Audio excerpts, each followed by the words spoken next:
on the knees. Visualize Swamiji and gaze at the nose. Hold the new japa Mahā Sadashivoham in your inner space. दो पगा की एड़ी धरती मगिवा मेढ़ लगावे.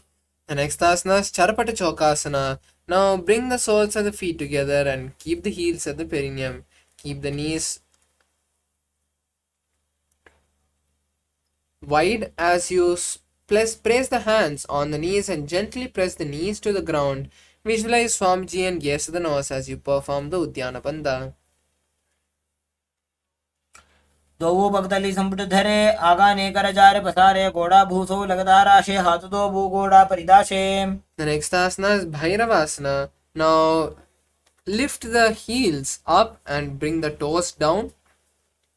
Push your body forward with the support of your hands and try to keep your knees on the mat. Place the hands in Bindu Mudra on the respective knee as you visualize Kala Bhairavan, gaze at the third eye, perform the Uddiyana Bandha. गुल्फौ संपीड्य जान्योन्यं विक्रमेणोथितं शनैः जान्वोः पार्श्वगतौ हस्तौ दण्डवद्भीरवासनम्.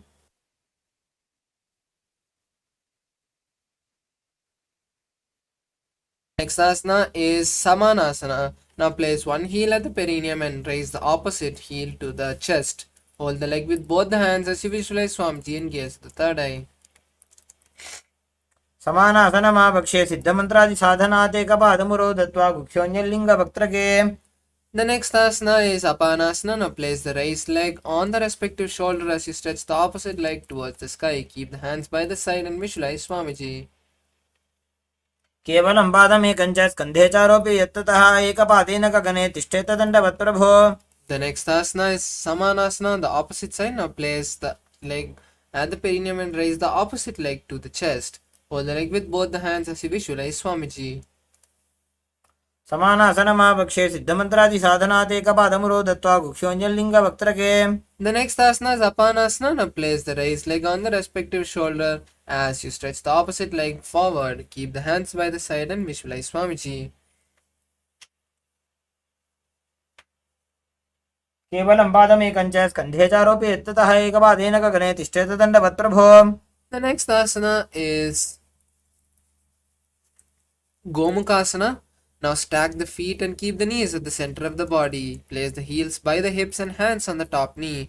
Visualize the cow and gaze at the nose. Start performing the Seetkari Kumbhaka, which is inhaling through the clenched teeth with the tongue touching the upper palate. Exhale through the nose and hold the new japa Om Nithyananda in your inner space. सव्ये दक्षिणगुल्फं तु पृष्ठपार्श्वेन योजयेत् दक्षिणेऽपि तथा सव्यं गोमुखं गोमुखं यथा.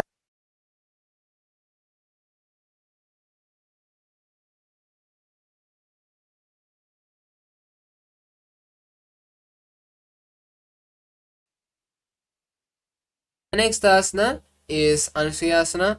Now hold the opposite big toe in Prana Mudra with the index and middle fingers. Visualize Rishika Anusuya and perform the Uddiyana Bandha.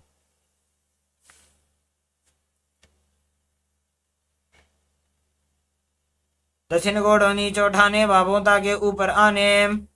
The next asana is Anusuyasana 2. Now interlace the hands behind the back in Parashamudra and lean forward, placing the forehead on the mat. Visualize Rishika Anusuya and gaze at the nose. जीमणा गोदा की संधि उपरिडा वा गोड़ा की संधि मिलाई राशे घोड़ा से उले पकतल्यालो वाड़वाई सुधा राशे. The next asana is Garudasana 2. Now keep one heel by the perineum and the opposite foot flat on the mat with the knee to the chest. Place the hands on respective shoulders, respective knees and visualize Lord Surya. डाबो पगमोड़ी एड़ी माहिलो गुल्फमूल द्वारनी चैदे. The next asana is Naradasana. Now sit on the heel which is touching the perineum and interlace the hands behind the head and turn outside of the raised knee. Visualize Sage Narada. पिष्टिजवाम पगदली केरी भूपरिता हिलका बेफेरी गोड़ा सुधो फणो है जोजी दशी पाशिती राशे सोजी. The next asana is Matsyapitakasana. Now place the heel which you are sitting on the opposite thigh.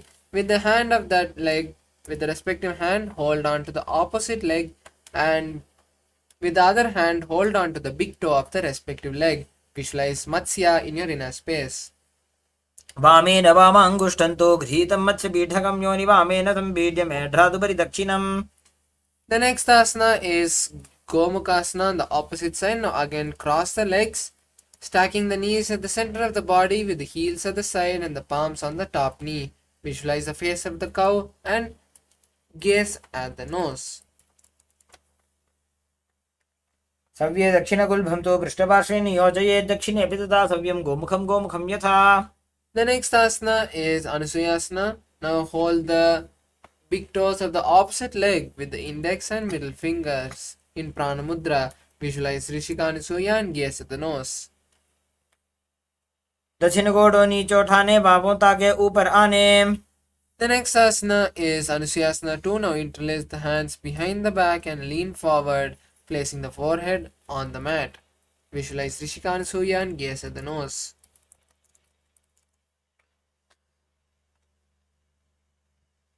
जीमणा गोदा की संधि उपरीडा वा गोडा की संधि मिलाई राशे गोडा शिवले पकतल्यालो वाडवाई सुधा राशे. Next asana is Garudasana. Now place one heel by the perineum and the opposite foot flat with the knee to the chest. Place the hands on the respective knee and visualize Garuda. डाबो पगमोडी एडी माहिलो गुल्भ मूलद्वारनी चैदे. The next asana is Naradasana. Now sit on the heel which is touching the perineum and interlace the hands behind the back, turning outside the raised knee. Visualize the great sage Narada. पिष्टि जुवाम पगदली केरी भूपरिता ही लगा बेफेरी गोडा सुदोपनो है जो जी दछिपा सिद्धि राशे सो जी. The next asana is Matsya Pitakasana. Now place the heel which you are sitting on the raised knee on the opposite leg, and with the hand of that leg hold on to the opposite shin. With the respective hand of the raised knee,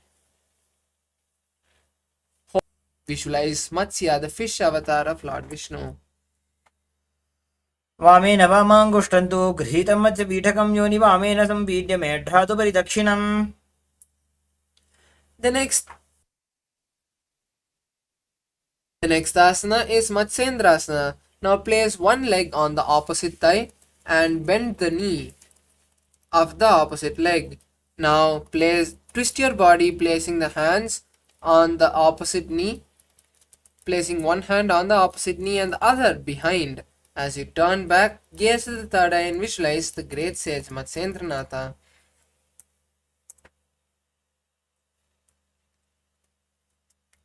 उदरं पश्चिमाभासं कृत्वा तिष्ठति यत्ततः नम्राङ्गं वामपादं हि दक्षजानुपरिन्यसेत्. Next asana is Kubhasana. Now extend the hand which is touching the respective ear and hold the leg of hold the opposite foot. With the other hand, touch the respective ear and visualize a camel. Coconut झोलो जाए. The next asana is Matsyendrasana 2. Now extend that hand and place it back on the ground. Visualize the great sage Matsyendranatha. मत्स्येन्द्रपीठं जठर प्रदीप्तिं Prachanda रुक्मण्डल खण्डनास्त्रम्. The next asana is Matsyendrasana on the opposite side. Now place one leg on the opposite thigh and bend that leg. Then turn outside of the bent leg. As you place the hand on the respective ear, place the other hand on the mat and visualize the great sage Matsyendranatha as you gaze at the third eye. उदरं पश्चिमाभासं कृत्वा तिष्ठति यत्ततः नम्राङ्गं वामपादं हि दक्षजानुपरिन्यसेत्. The next asana is Kubhasana. Now stretch the hand which is touching the respective ear and hold the opposite foot as you raise the hand which is behind and touch the respective ear. Visualize the camel in your inner space. आसन cocoon झोलो जाए. The next asana is Matsyendrasana. Now stretch the hand which is touching the respective ear and place it back down. Visualize the great sage Matsyendranatha and gaze at the third eye. मत्स्येन्द्रपीठं जठर प्रदीप्तिं Prachanda रुक्मण्डल खण्डनास्त्रम्. The next asana is Padmasana. Now place the legs on opposite thighs in Padmasana and keep the hands palms on the respective knee. Visualize Paramashiva and hold the new japa Om Nithyananda Mahā Sadashivoham in your inner space. आसनं द्विविधं प्रोक्तं पद्मं वज्रासनं तदा ऊर्ध्वोरुपरि चेद्धते उभे पादतले यथा. Next asana is Padmasana 2. Now cross the hands and hold the respective big toe in Prana Mudra. Visualize Goddess Parvati in your inner space. उत्तानौ चरणौ कृत्वा ऊरु संस्थो प्रयत्नतः ऊरु मध्ये तथोत्तानौ पाणी कृत्वा तु तादृशौ. The next asana is Kukutasana. Now insert the hand through the gaps of the thighs and calves. Lift the body off the ground and visualize a rooster. Perform the Sahaja Kumbhaka, which is inhaling, holding the breath and exhaling comfortably. पद्मासनं सुसंस्थाप्य नान्वरोरन्तरे करौ. The next asana is Baddha Keki Asana. Now raise forward onto your knees and keep the hands flat on the mat with the fingers pointing towards the body. Now slowly lean the navel onto the elbows and lift the legs off the ground in Padmasana. Balance on the elbows and hands as you visualize Swamiji in your inner space. धरामोष्टभकरद्वयेन तत्कूर्परि स्थापितानाभिपार्श्वः. The next asana is Mayurasana. Now come to a kneeling position and press the navel to the elbows. Visualize a peacock as you raise the legs off the ground. अथ वक्षे Mahadev मयूरासनमुत्तमम्. The next asana is Makarasana. Now lie down on the stomach and interlace the hands behind the back. Open the legs to the side as you keep the toes pointing to the side. Visualize a crocodile. अध्यासशेते हृदयं निधाय भूमौ च पादौ च प्रसाद्यमानौ शिरश्च धृत्वा करदण्डयुग्मे देहाग्निकारं मकरासनं तत्. The next asana is Shalabhasana. Now bring the hands to the side of the chest and lift the legs off the ground. Bring the legs together and lift the legs up off the ground as you visualize a locust. अध्यासशेते करयुग्मवक्षो भूमिमष्टभ्यकरयोः स्थलाभ्याम्. The next asana is Ustrasana. Now hold the respective leg from the outside and pull it down towards the ground beside the hips. Visualize a camel in your inner space. अध्यासशेते पदयुग्मं व्यस्तं पृष्ठे निधायापि धृतं कराभ्याम्. The next asana is Dhanurasana. Now hold the legs from the inside and pull them up as you simultaneously lift the upper body. Visualize a bow in your inner space. प्रसार्य पादौ भुजदण्डरूपौ करौ च पृष्ठे धृतपादयुग्मम्. The next asana is Bhagasana. Now come to a seated position with the perineum on the heels and the hands on the knees. Keep the toes flat as you visualize Swamiji and hold the new japa Om Nithyananda Paramashivoham in your inner space. उल्टा मोड़ी पादौ वैसे बहुरोचुकुति करे एक ऐसे. The next asana is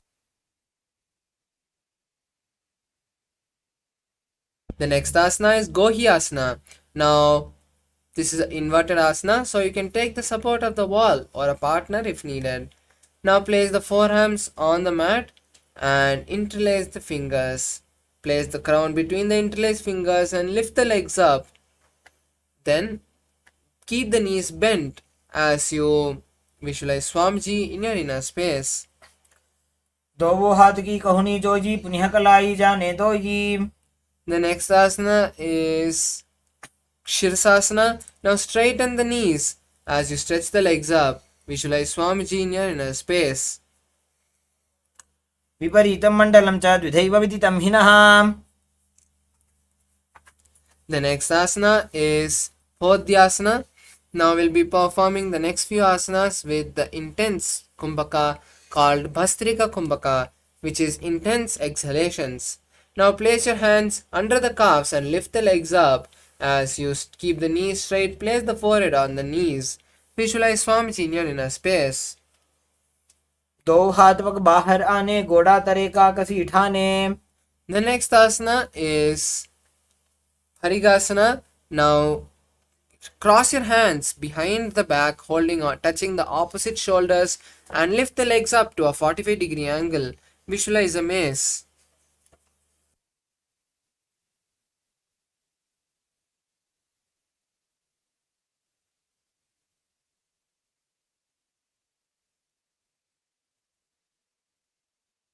Now keep the hands parallel to the ground or on the mat. Lift the legs up to a 45-degree angle and visualize a boat in your inner space. उत्तानशयनं कुर्पराभ्यां भूमिमष्टभ्य.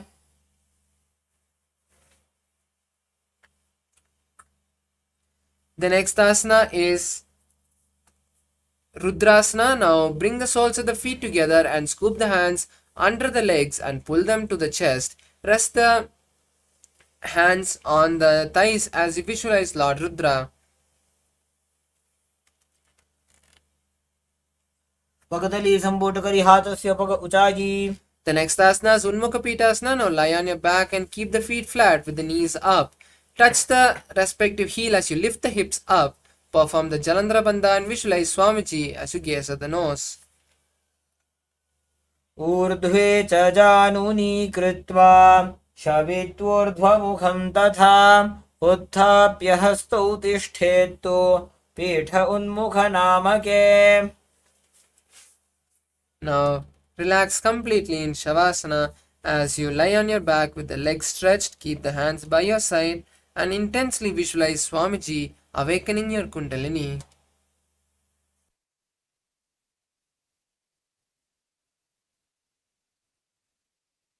भूमौ शयनं तो शवासनं शवासनं श्रान्तिहरं चित्तविश्रान्तिकारकम्.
Now slowly come back to your body.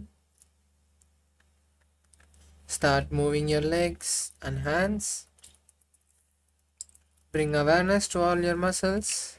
Bend your knees and bring them to your chest.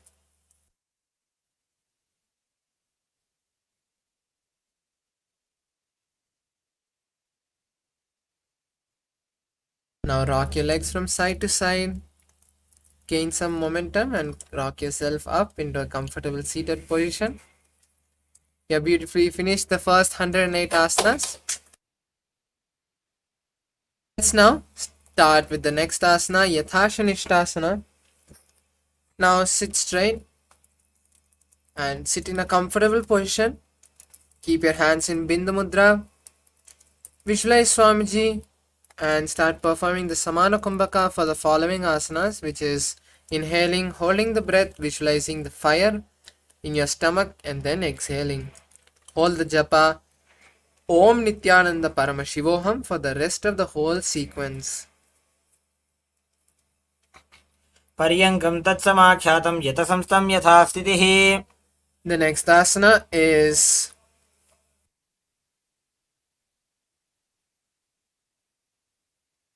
Yathashanishtasana.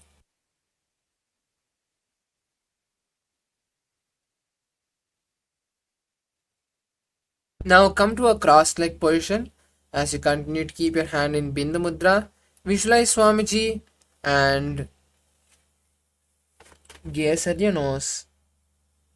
इदानीं गर्भिणीनां योगाभ्यासो यथा लघुसुखप्रसवलाभाय प्रोच्यते प्राक्तनेपथि. The next asana is Samasana.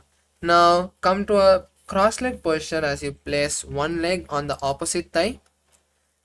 Continue to keep your fingers in Bindu Mudra and visualize Swamiji. इदानीं गर्भिणीनां योगाभ्यासो यथा लघुसुखप्रसवलाभाय प्रोच्यते प्राक्तनेपथि.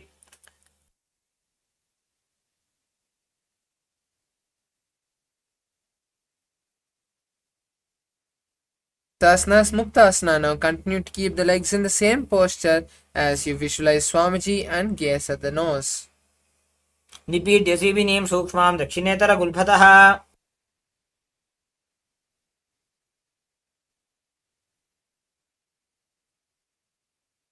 Next asana is Siddhasana. Now maintain the legs in the same posture as you visualize Swamiji and gaze at the third eye. Keep the palms on the knees. स्थानसंयमितेन्द्रियोचलदृशा परन्तरं चैतन्योक्षकपातभेदजनकं सिद्धासनं प्रोच्यते. The next asana is Siddhyasana. Now maintain the legs in the same posture as you visualize Swamiji and gaze at the nose. Perform the Mahā Mudra Bandha. वामपादके इडीजानो सीवनिमधितासु कोठानो. The next asana is Rudrasana 2. Now keep the legs in the same posture as Siddhyasana and roll the fingers up into Bindu Mudra. Visualize Lord Rudra in your inner space and gaze at the third eye. वामचरणपरिदक्षिणराखे एकजुगदीयसे विदिदाखे.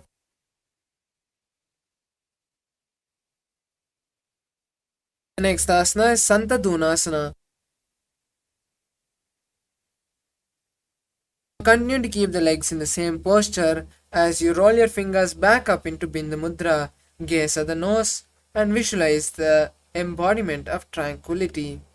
आसन की गुण मन की चंचलता मीटे. The next asana is Siddhasana 2. Now cup your palms in Samputa Mudra and place them next to your navel. Visualize Swamiji in your inner space. ऋजुकाय समासीन सिद्धासनमुदीरितं प्रसार्य भूपादौ तु दोर्भ्यामङ्गुष्ठमादरात्. The next asana is Bandhayoni Asana. Now continue to be seated in the same posture as you visualize you are the source of creation. Now lock yourself into Shanmukhi Mudra, which is closing your mouth with the little and index ring fingers, closing the nose with the ring finger, closing the eyes with the index finger, and closing the ears with the thumbs. यत्र मध्ये महादेव बन्धयोन्यासने शृणु. The next asana is Virasana.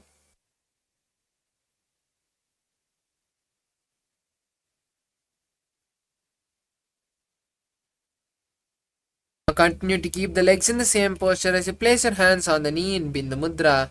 Visualize Swamiji in your inner space. एकं पादमथैकस्मिन् विन्यस्योरुणि संस्थितः. The next asana is Valmikasana. Now keep the legs in the same posture as you just switch the gaze to the third eye and continue to keep your hands in Bindu Mudra. Visualize the great sage Valmiki. डाबा पग की पगदली पुनिएड़ी है जो य. Next asana is Joni Mudrasana. Now roll your hands keeping the palms on the knees and gaze at the nose. Visualize the Yoni Mandala in your inner space. वामपाद की पगतली जा हिमाहिली core. The next asana is Yoni Asana.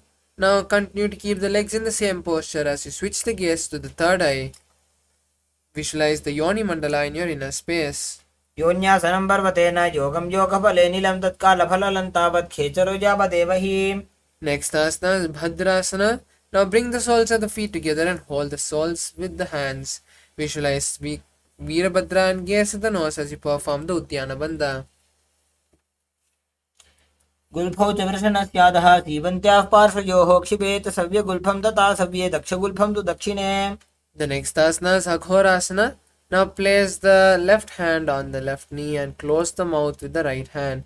Perform the Abhyantara Kumbhaka as you inhale through the left nostril, hold, inhale through the right nostril, hold, and then exhale through the left nostril. Repeat the pranayama again and again as you visualize an Aghori and gaze at the third eye. पूर्वकः भिश्रिका Joji वाही विधियो की जैसोजी.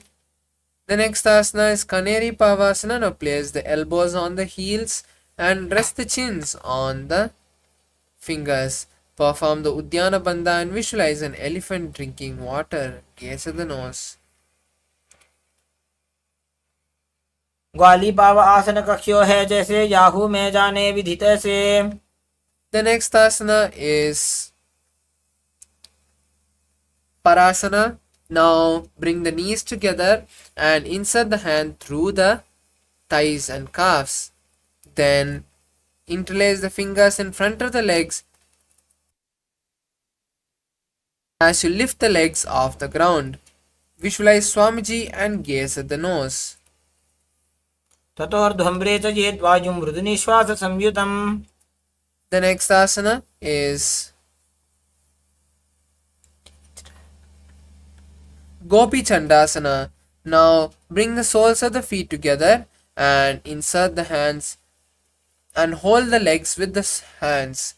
Then lift the legs up as you rest the chin on the toes. Visualize a king and gaze at the nose. पूर्व विधि पगा का अंगूठा कंठ को पराशे. The next asana is Uddharasana. Now sit with the soles of the feet together and scoop the hand under the legs. Then interlace the fingers around the legs and lift them up to the chest as you rest the chin on the toes. Visualize Swamiji in your inner space and gaze at the nose. दो पगदली संपुटटाने उभय हस्त करियोर हिताने. The next asana is Vishishtasana. Now raise the legs up as you keep the legs in front of the face. Visualize दो पगदली जोड़ी संपुट करे.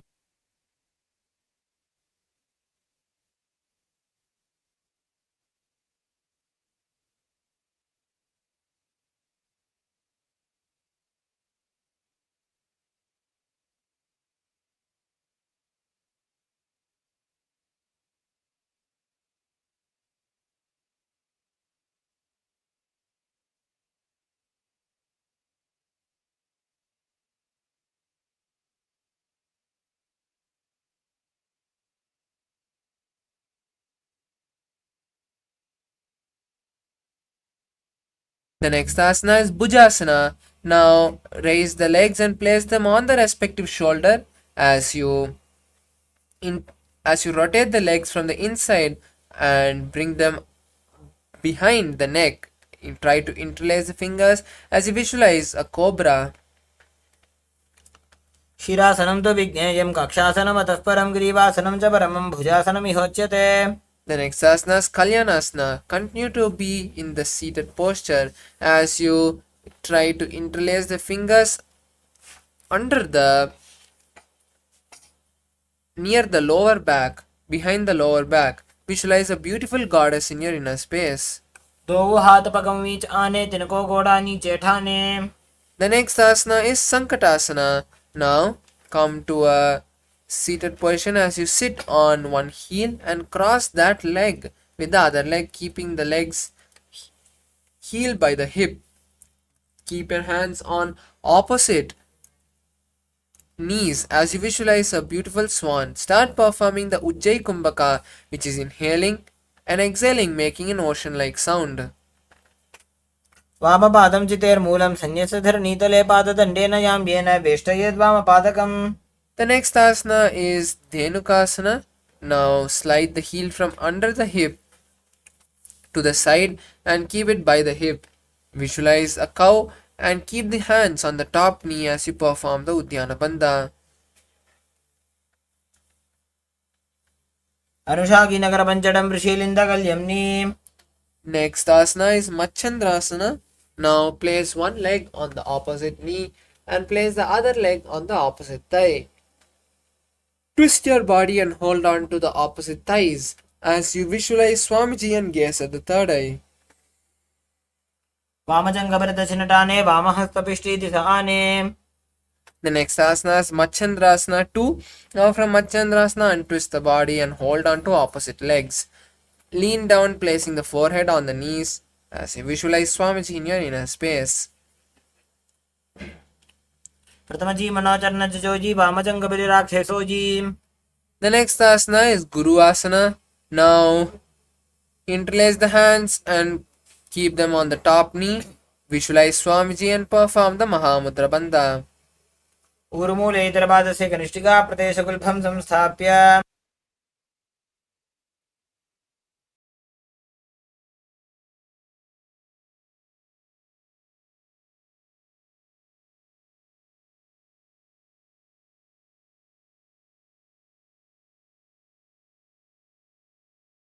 On the opposite side. Next asana is Sankatasana on the opposite side. Now place one heel under the perineum and cross that leg with the other leg. Keep the hands on opposite knees as you visualize a beautiful swan. वामपादं चितेर्मूलं संन्यस्तधरणीतले पाददण्डेन याम्येन वेष्टयेद्वामपादकम्. The next asana is Dhenukasana. Now slide the leg from under the perineum and keep it by the side of the hip. Keep the hand on the top knee as you visualize a cow and perform the Uddiyana Bandha. अनुषाकीनगरपञ्चडं ऋषीलिन्दकल्यम्नि. The next asana is Machandrasana. Now place one leg on the opposite thigh and the other leg on the opposite knee. Now again twist the body to the opposite side and hold on to the thighs. Visualize Swamiji and gaze at the third eye. वामजङ्घभरदशिनटाने वामहस्तपिष्टीति Sahane. The next asana is Machandrasana 2. Now untwist the body and hold on to the opposite legs and lean down, placing the forehead on the mat. Visualize Swamiji in your inner space. प्रथमजी मनोचरणजोजी वामजङ्घबलिराक्षसोजी. The next asana is Guru Asana. Now interlace the fingers and place them on the top knee. Visualize Swamiji and perform the Mahamudra Bandha. ऊर्मूले इतरपादस्य कनिष्ठिका प्रदेशकुल्भं संस्थाप्य. The next asana is Pashvasana.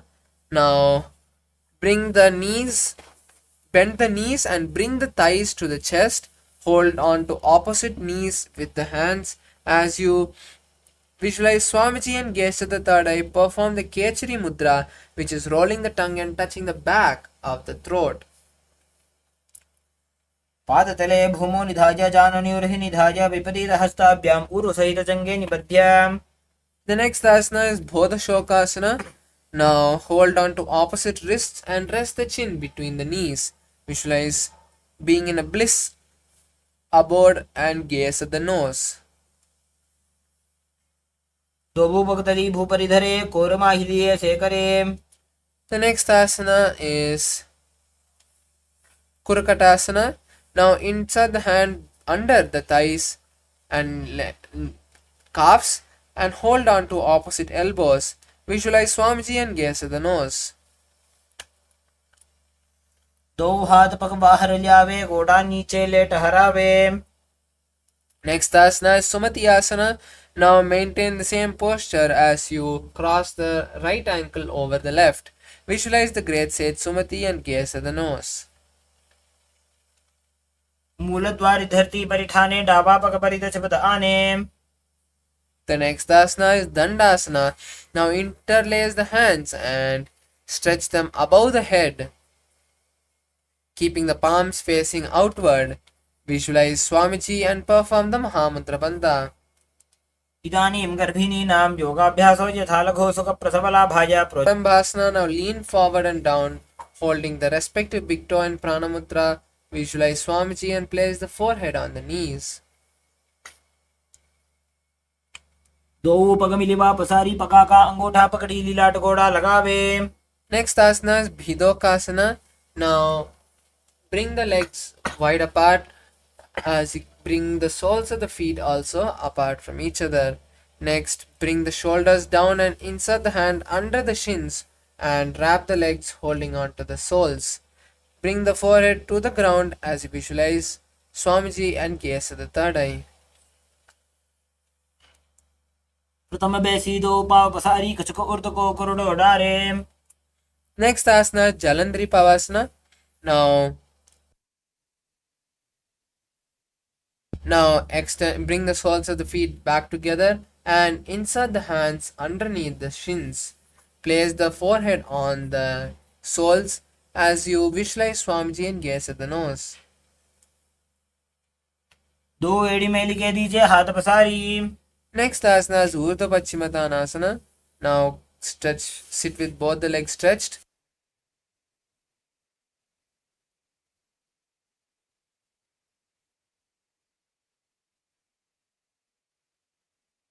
Now sit with both the legs extended and lift one leg and place it behind the neck. Stretch forward and hold the stretched leg with both the hands as you bring the forehead to the knee. Visualize Swamiji in your inner space and perform the Pratyahara Kumbhaka for the following asanas, which is inhaling, holding the breath and visualizing the prana travel from the toes to the crown and then exhaling. पश्चिमतानवत् संस्कृतिं कृत्वा एकं पादं ग्रीवायां धृत्वा तिष्ठेत्. The next asana is Anantasana. Now keeping the leg behind the head, slowly lie down on the back. Hold the leg with the opposite hand and keep the hand of the leg which is there behind the neck by the side. Visualize you are the eternal one and gaze at the nose. उत्तानशयनी एकैकं पायी ग्रीवायां विन्यस्य. The next asana is Ankushasana.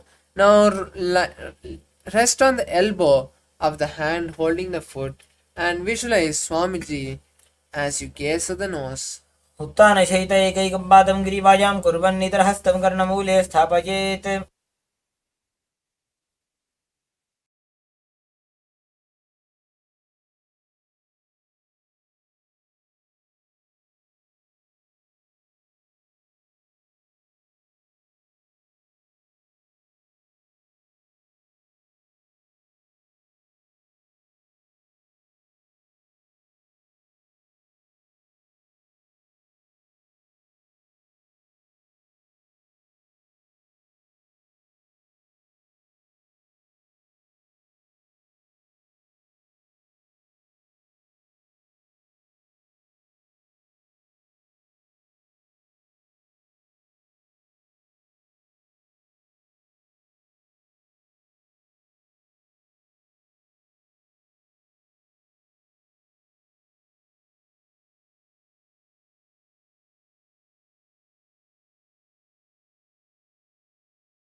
Next asana is Urdhva Paschimottanasana on the opposite side.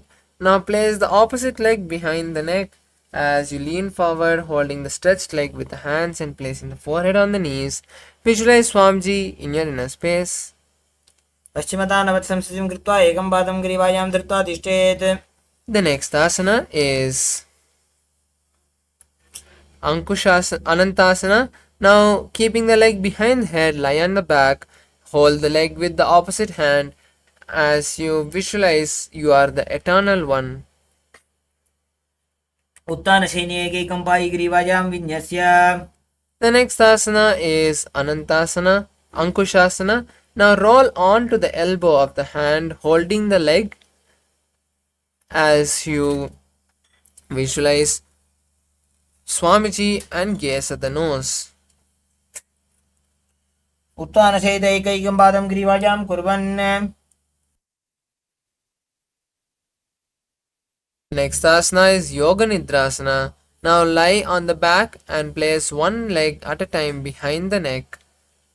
Visualize Swamiji and gaze at the nose. पादाभ्यां वेष्टयेत् कण्ठं हस्ताभ्यां पृष्ठबन्धनं तन्मध्ये शयनं कुर्यात् योगनिद्रा सुखप्रदा. The next asana is Atma Ramasana. Now lie on the back and bring the knees to the chest. Then wrap the legs and try to interlace the fingers behind the neck. Visualize Lord Vishnu blessing from inside. Next asana is Kochikasana. Now continue to keep the knees on the chest as you stretch the legs, keeping the soles facing upwards. Stretch the hands to the side as you visualize Swamiji and gaze at the third eye. दो हाथ सीधा सा करे तनसो बेसबा करे. The next is the sequence of Jatara Parivritti 1, 2 and 3. Visualize Swamiji throughout this sequence. Now lie on the back and bring the knees to the chest. Stretch the arms to the side at the shoulder level. Jatara Parivritti 1. Keep one knee bent to the ground on one side and stretch the other leg straight. Jatara Parivritti 2. Now bend both the legs to one side.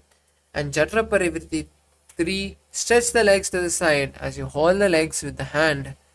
Gaze on the opposite side of the legs. Now again come back to the starting position and bend one leg to the one side and stretch the leg straight. Jatara Parivritti 2. Now keep both the knees bent to one side and Jatara Parivritti 3. Stretch the leg to the side as you hold the leg with the hand and gaze at the opposite side of the feet.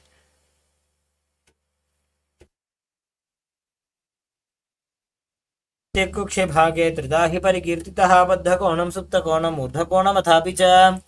The next asana is Dvipada Pitam. Now lie on the back and hold the ankles.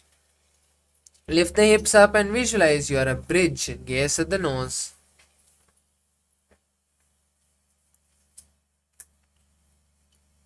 प्रतिक्रियायुतं द्वन्द्वपीठः सर्वबलप्रदं गर्भिणीनां दुर्बलानाम् इति Gargi जगादनु.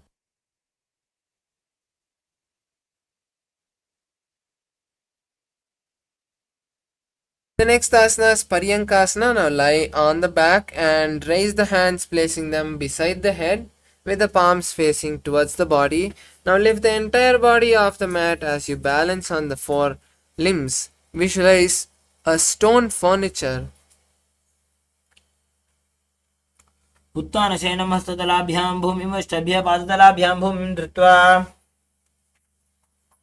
The next asana is Shvotanasana. Now bring the thighs to the chest and hold the respective shoulder. Rock the legs as you visualize a playful dog. शवच्छरीरं संस्थाप्य जानुनी सम्मील्य नाभुवानीय. Next asana is Viparita Karani. Now lie on the back and raise the legs up towards the sky as you keep the hands stretched to the side on the mat. Visualize Swamiji as you rotate your legs in a circle. Start performing the Murcha Kumbhaka and Jalandhara Bandha for the following asanas. भूतले शिरो दत्त्वा खेनये चरणत्वयं विपरीतकृते शैषा सर्वतन्त्रेषु गोपिता. The next asana is Viparita Karani 2. Now Stop rotating your legs as you continue to balance in the same posture. Visualize Swamiji in your inner space. करणी विपरीताख्या सर्वाधिव्याधिनाशिनी नित्यम अभ्यासयुक्तस्य जठराग्नि विवर्धनी. The next asana is Langalasana. Now from Viparita Karni, slowly lower the leg back, placing the leg behind the head. Visualize a plow and continue to perform the Mula Bandha and Jalandhara Bandha.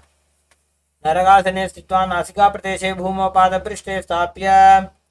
The next asana is Shaita Paschimottanasana. Now bring the hands from behind the back and hold on to the respective leg. Visualize Paramashiva in your inner space.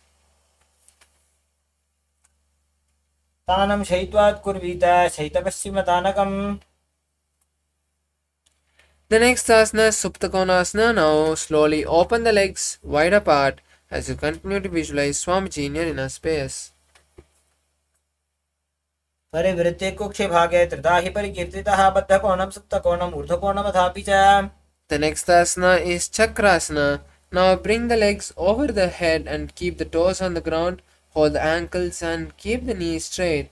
Roll back onto the back and keep the legs straight as you visualize yourself as a wheel.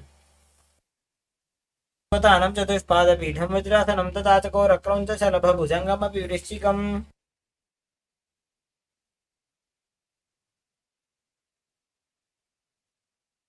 Asana Supta Prasarita Padangushtasana. Now lie on the back and stretch the legs vertical.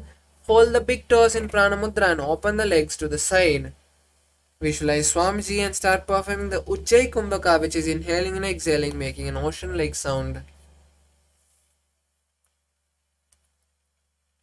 उत्तानपादं क्रौञ्चं च मरीचिं वीरभद्रकं नटराजं त्रिकोणं च सुप्ताङ्गुष्ठप्रसारणे.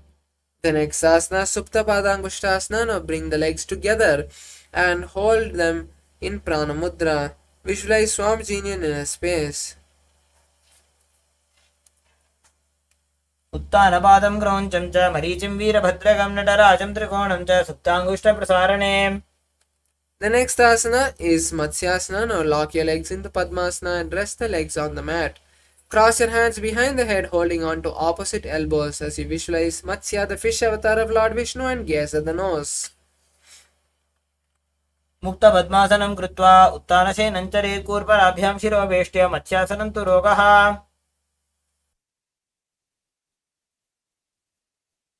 Asana is Parasharamasana. Now maintain the body in the same posture as you place the right hand on the left palm. Visualize Lord Rama and gaze at the nose.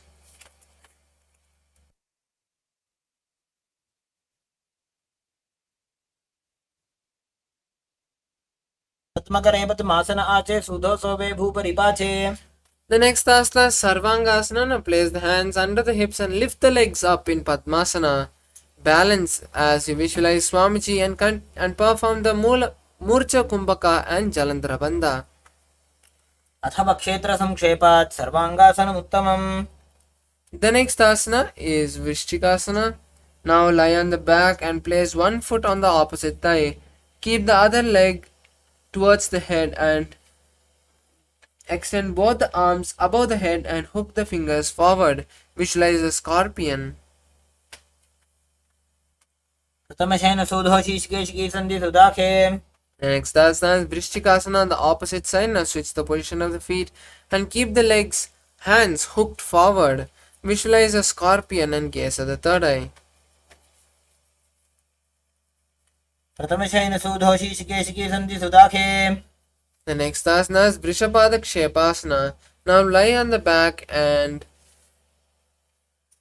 interlace the hands behind the head. Bring one knee to the chest as you touch that knee with the opposite hand. Switch on both sides as you visualize Swamiji in your inner space. उत्तानशयनं कृत्वा अङ्गुलिभिकन्दरां बद्ध्वा कूर्परो मिलित्वा. Relax. The next asana is Marottanasana. Now lie on your back with the feet straight. Pull one leg and touch the respective ear. Then lie back down and alternate on the opposite side.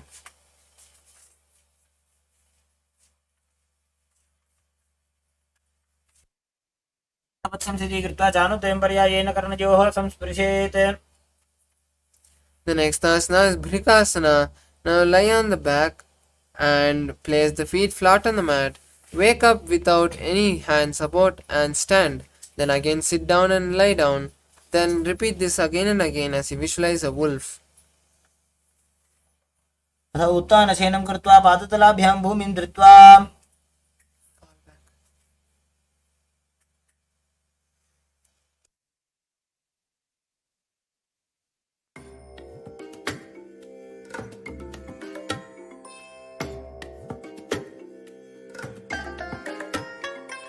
I bless you all. Let you all open all your three eyes and manifest the powers of Mahā Sadashiva. Om Nithyananda Paramashivoham.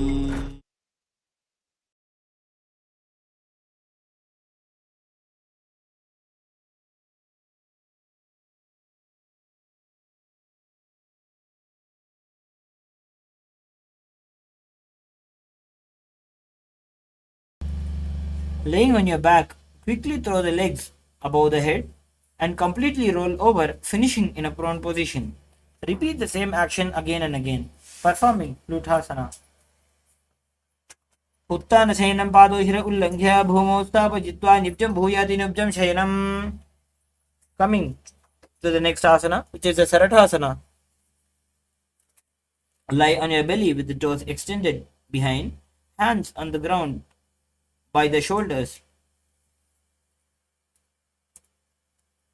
Contract your lips and make a sound like flute, whistling while inhaling. Perform Mula Bandha. Visualize yourself as carrying warriors into a battle for dharma on your chariot back. Dibjam Shayanam Krutva Nabhim Bhumo Nidhaya Sambadhastabhyam Bhumim Vashtabhyam. The next is Dehalyullanghana.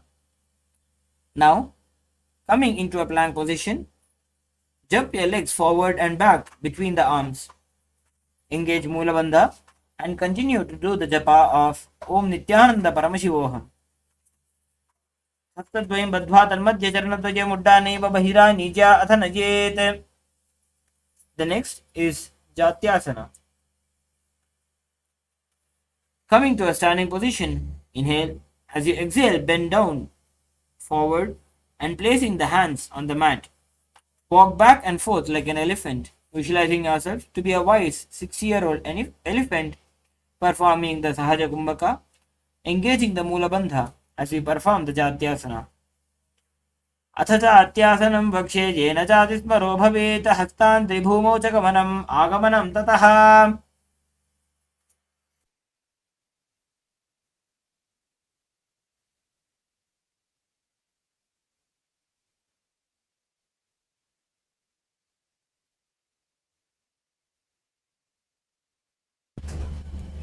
Next we'll be performing the Lolitika Karana, standing with the knees bent and feet pointing outwards in Araimandi. Bend the elbows and keep hands at the chest level. Swiftly move the arms across the body, then and bring it back to the center.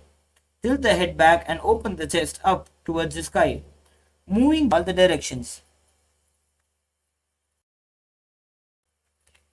Next, we'll be performing the Sarpasana.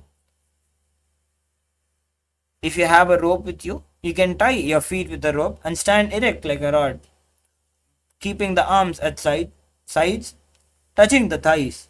Visualize your Kundalini Devi raising from the Mooladhara through the Sushumna Nadi and reaching your Sahasrara, which is the crown center in your body. Continue to perform the japa of Om Nithyananda Paramashivoham as you perform the Sahaja Kumbhaka. अथ सर्पासनं वक्ष्ये वाजपाणाय केवलं शरीरं दण्डवत्तिष्ठेत् रज्जुबन्धस्तु पादयोः. If you have tied your feet, you can untie your feet now. As we move on to the next asana, which is the Ushtra Sadhanasana. While standing, place all your fingers on the mat and then stand on the hands. Feet on the wrists and begin to move and walk like a camel as you visualize yourself as an Ushtra. which is a camel. मुष्टिकनिष्ठिका प्रदेशेन भूमौ निधाय उपरि पादतले संस्थाप्य.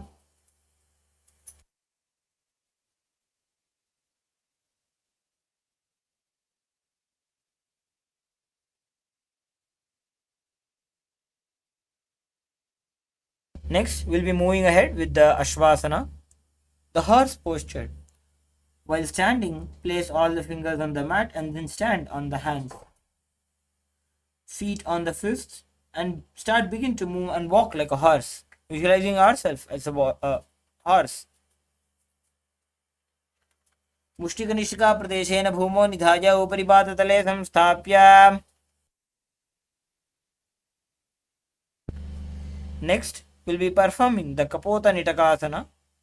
Standing straight with feet together, interlace your hands behind in the Parashamudra and pull them down towards the calves, opening up your chest.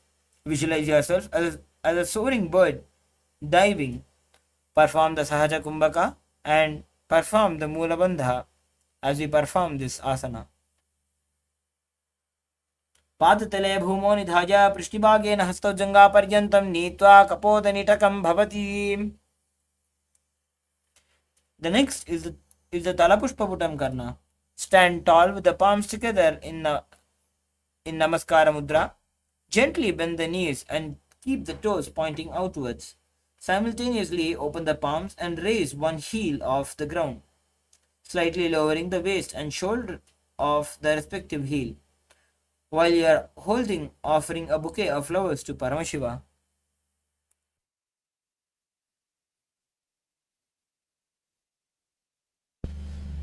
Next, we will be performing the Khadgasana. Laying on your stomach, jump feet up towards the hands and stand. Bring palms together, forming the horn of a rhinoceros. Visualizing yourself as a rhinoceros, engage the Mula Bandha and perform the Sahaja Kumbhaka. Nutyasaradamasanam कृत्वा पादतलाभ्यां भूमिं वष्टभ्य.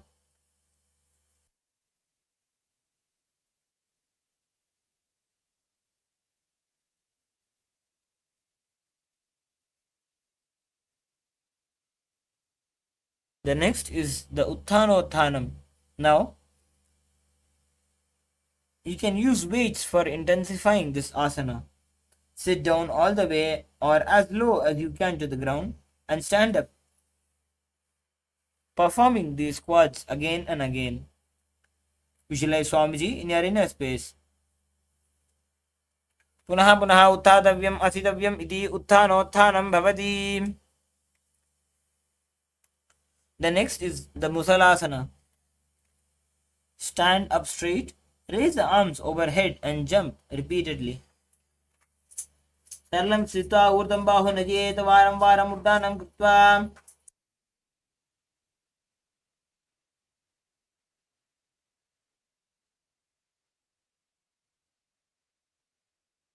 Next, we'll be performing the Uchirshakasana. From the standing position, pull the sole of your foot towards your belly. With the other leg, sit down and stand up and keep alternating both the sides as you visualize Swamiji in your inner space, engaging the Mula Bandha. एकैकं पादतलं कुक्षौ निधाय तिष्ठेत् उत्कीर्षकं भवति.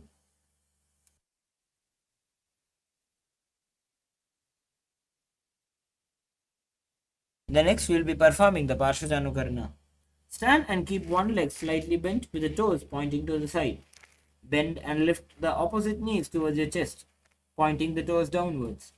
Keep the arm holding knee with the hand pointing outwards and closed into a fist. Let the opposite hand hang down on the top of the thigh, wrists twisted and fingers pointing towards the center of the body.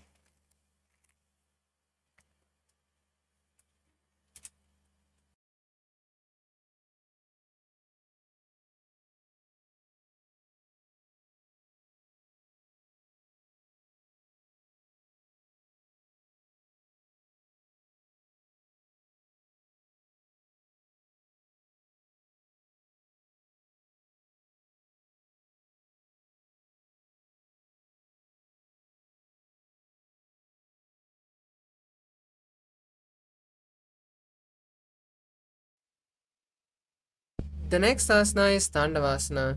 Now stand on one leg and stretch the other leg forward. Sit down and stand on one leg. Visualize Lord Shiva dancing and perform the Saja Kumbhaka for the following asanas, which is inhaling, holding the breath and exhaling comfortably. एकेन पादेन स्थातव्यं ताण्डवासनं भवति. The next asana is Brahmanasana. Now place one foot on the opposite thigh and stand tall on the mat. Visualize being blessed by Lord Brahma. ब्राह्मणासनमावक्ष्य यत्कृत्वा ब्राह्मणो भवेत्. The next asana is Garudasana 3. Now stand tall and wrap one leg around the other. Wrap the hands, keep bringing the palms together in Garudasana 3. उत्तानकूर्मपीठं च संहिमस्गारुणमेव च वातायनं गोमुखं च भारद्वाजं त्रिविक्रमम्. The next asana is Ekapadasana. Now place one leg in front of the opposite thigh. Keep the hands by the side and visualize Swamiji. दक्षाङ्घ्रिं वामपादस्य जङ्घोपरि निधाय च. Next asana is Dhruvasana. Now stand tall on one leg and stretch the other leg. Hold the big toe of the other leg in Prana Mudra. Rotate the body as you visualize a North Pole star. एकेन हस्तेन दण्डरूपस्य एकस्य पादस्य अग्रं धृत्वा. Next asana is Trivikramasana. Now stand on one leg and place the opposite leg behind the head. Stretch the arms out to the side as you sit down and stand up, visualizing being blessed by Lord Vishnu. ग्रीवायां पादं संस्थाप्य स्थातव्यम् उत्थातव्यं त्रिविक्रमासनं भवति. The next is Parsvajanukarna on the opposite side. Now stand tall and raise the opposite knee to the chest. Hold the leg with the respective hand and keep the fingers in a fist. Place the opposite hand on the hip and visualize Paramashiva dancing. The next asana is Tandavasana. Now stand tall on the feet as you extend one foot forward, sit down and stand up in one leg. Visualize Paramashiva dancing intensely. एकेन पादेन स्थातव्यं ताण्डवासनं भवति. The next asana is Brahmanasana. Now place one leg on the opposite thigh and keep the hands by the side. Visualize being blessed by Lord Brahma.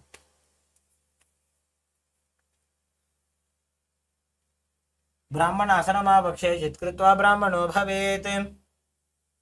The next asana is Garudasana 3. Now wrap one foot over the other and wrap the hands simultaneously, bringing the palms together. Visualize Lord Garuda. उत्तानकूर्मपीठं च संहिमस्गारुणमेव च.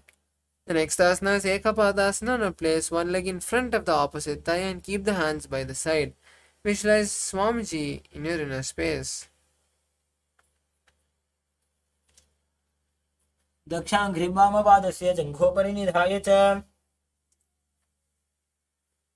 The next asana is Dhruvasana. Now stand on one leg and stretch the opposite leg to the side and hold the leg in Prana Mudra.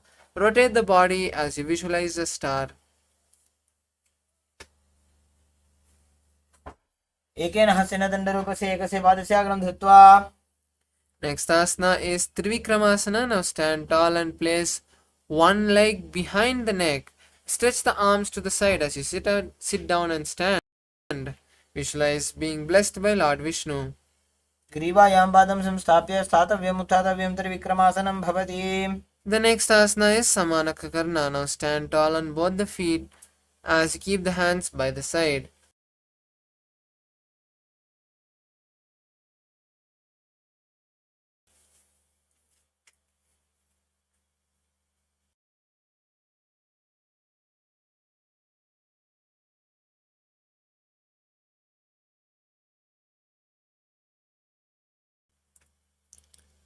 Next asana is Gorakanjali asana.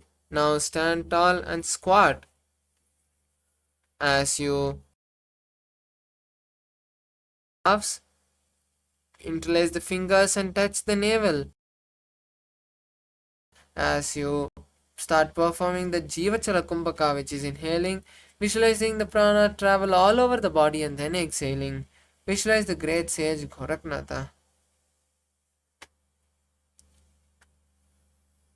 प्रथम हि बोहोए बाहुरी नीचो पुनिहोवे. The next asana is Kanchi asana. Now, continue to keep the hands between the thighs and calves as you lower the hand, interlace fingers to the buttocks. Visualize Swamiji in your inner space. पूर्वमध्यात् हस्तो निवेशयानितमं धृत्वा. The next asana is Bhairu asana. Now remove the hands from under the thighs and calves and just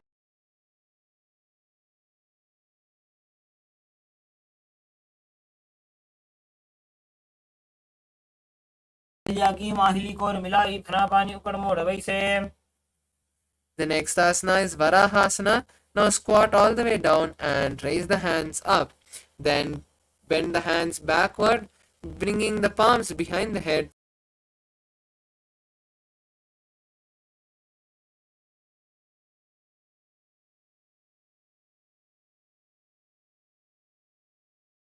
वैसे. The next asana is Pripitasana. Now stand and level the hips to the knees as you hold the big toes in Prana Mudra.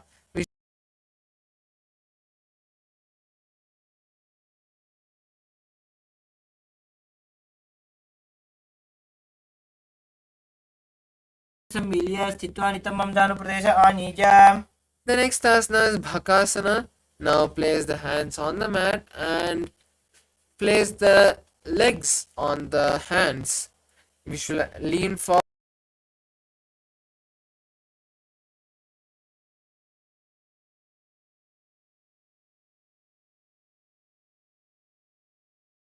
This is an inverted asana, so you can take the support of the wall or a partner to do so.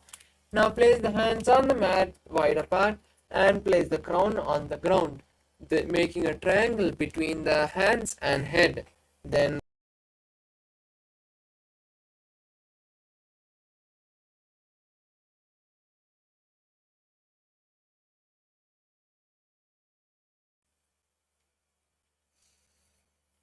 आसन को गुण कपाल आछो होई. the next asana is Guptasana. Now come and be in a seated position with the heels flat. With the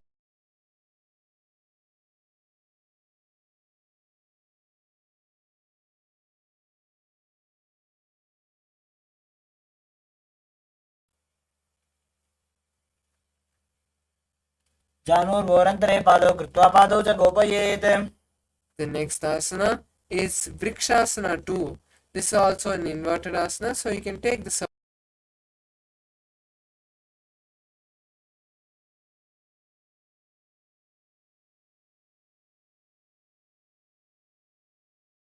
You're a tree. सप्तचक्रक्षालनाय vrikshasana विशेषकान्. Next asana is Shibu asana. Now just switch the gaze to the nose, to the third eye, as you visualize Swamiji in your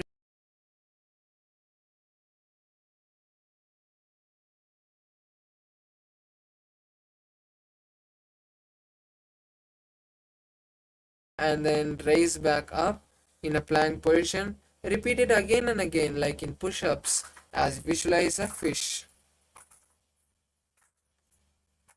दिव्यं शयनं गुरुवरो पार्श्वभागाय मूर्धकृत्य.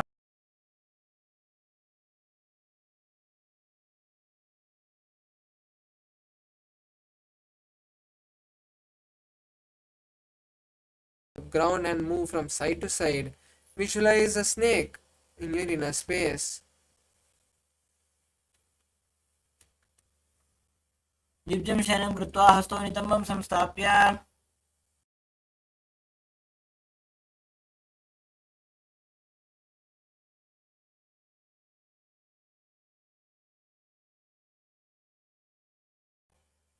Mat as you rest the chin on the palms. Visualize being completely self-supported.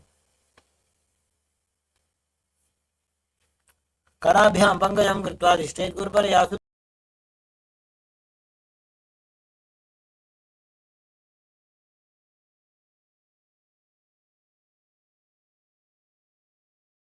Up and try touching the forehead, the head to the toes. Visualize an umbrella अर्थ्यासन स्थित्वा हस्ततलाभ्यां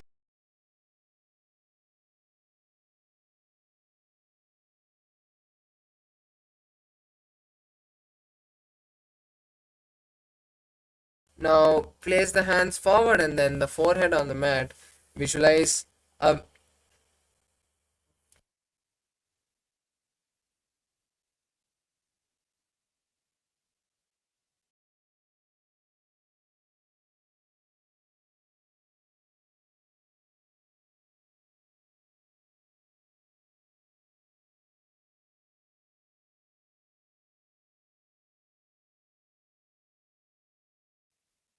your forehead on the mat and visualize your Indra's indestructible weapon. इदानीं गर्भिणीनां योगाभ्यासो यथा लघु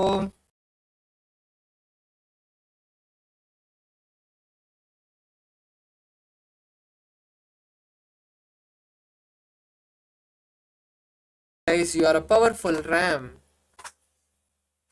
गजासन संस्थितो एकैकं बाहुं भूमौ ताडयेत्. The next asana is Ajasana. Now, from Meshasana, kick the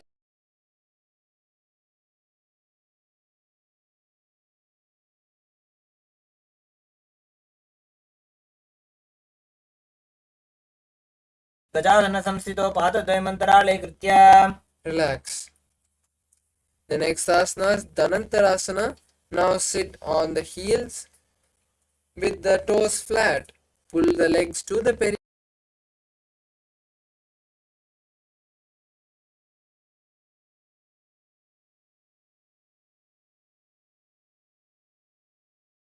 Modi. The next asana is Marottana. Angamotanam. Now interlace the fingers and in the front and then in the back.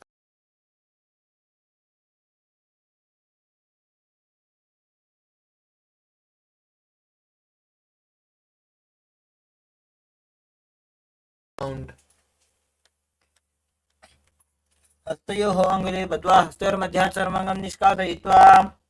The next asana is Garudasana 4. Now sit on the ground with the heels by the side.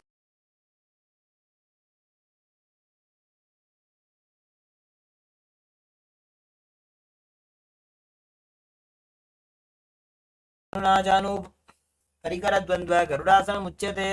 The next asana is Ananda Mandirasana. Now sit with the legs folded back and the toes pointed backwards. Keep the knees wide and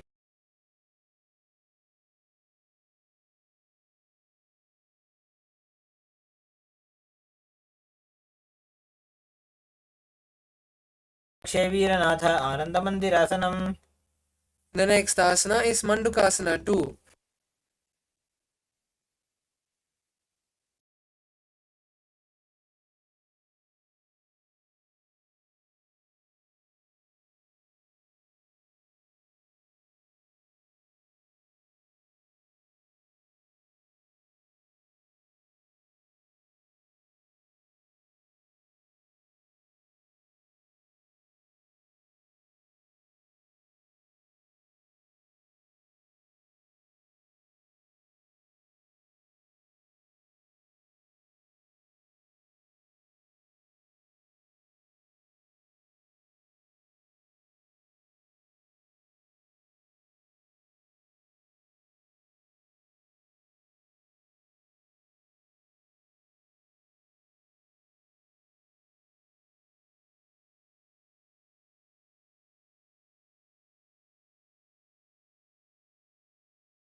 The next asana is Narasimhasana.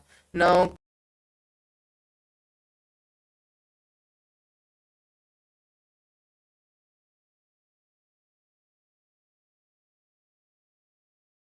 and gaze at the nose. Dogu भणा पानी होय वैसे AD मेले रुकदानी वैसे. Relax. The next asana is Vishrakasana. Now continue to sit on your toes, on your heels, with the toes tucked and cover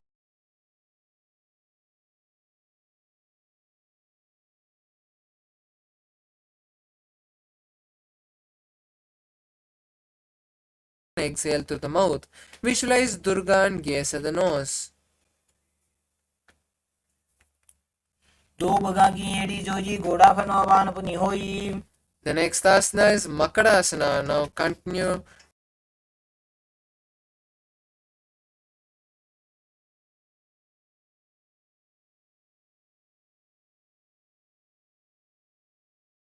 of the body as you visualize a playful monkey and gaze at the third eye. Dogu पंक्तने संपट आने तिनकी पिष्टि भूमि परिटाने.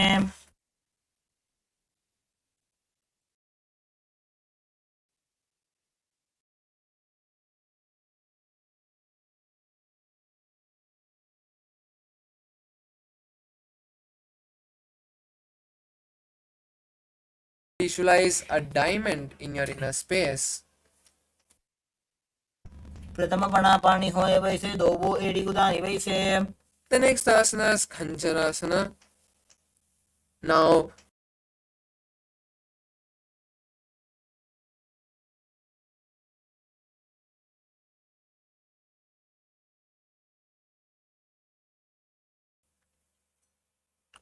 कंचनासन वा वक्षे यत्कृत्वा सुस्थिरो भवेत्. the next asana is Kurmasana. Now continue to sit on the crossed ankle.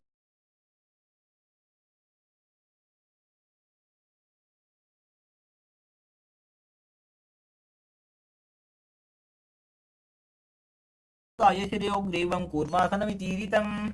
The next asana is Yogasana. Now continue to sit on the crossed heels as you switch the gaze to the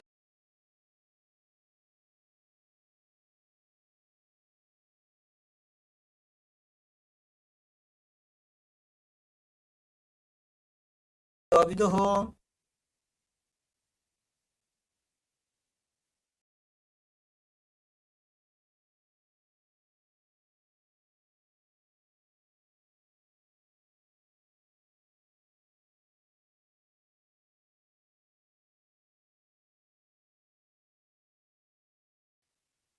next asana is Bijogasana. Now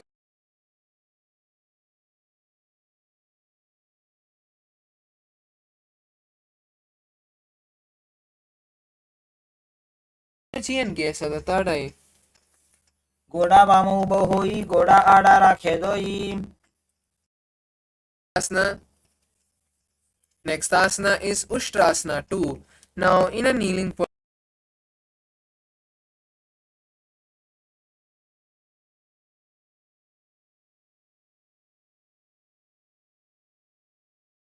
in your inner space.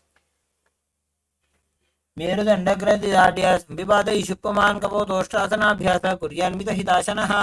The next asana is Jatyasana 2. Now with the heels together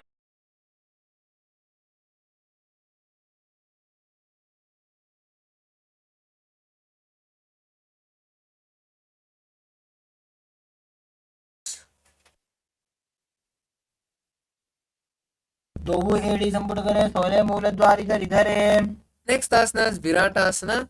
Now, from the previous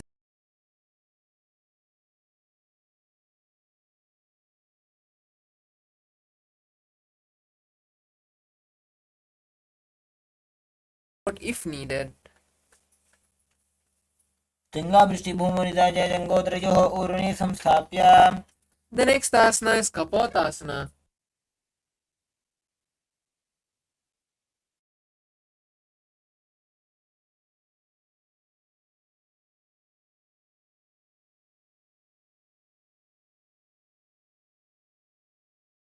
Between the heels, visualize a beautiful dove. मेरुदण्डग्रन्थिदाढ्य संविपातै शुप्पमान्. The next asana is Varasana. Now stand up on the knees.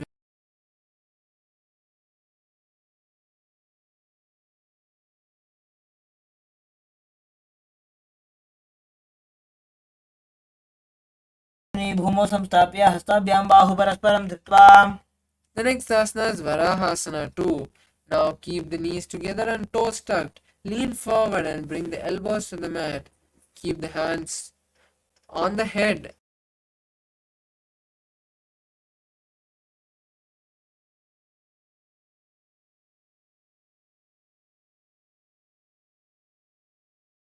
आसनानि निकथ्यते. The next asana is Mundasana.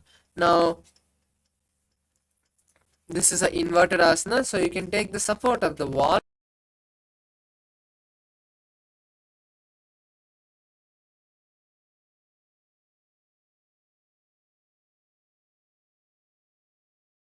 You walk your feet forward and stack the hips and shoulders, kick the legs up and balance with your legs straight.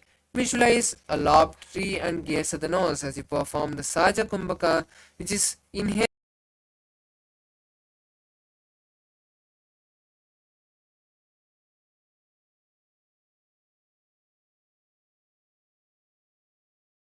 Now kneel down and place the head between the knees.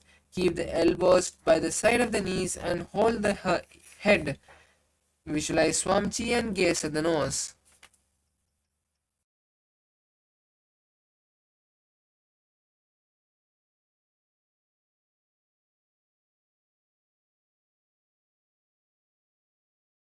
Lie on the belly and keep the arms extended straight out.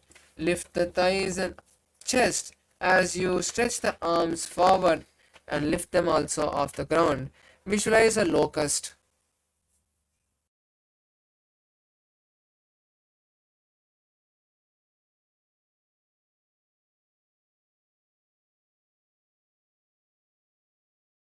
Lie on the belly and keep the hands by the side of the body. Lift the legs off the ground as you visualize a skull.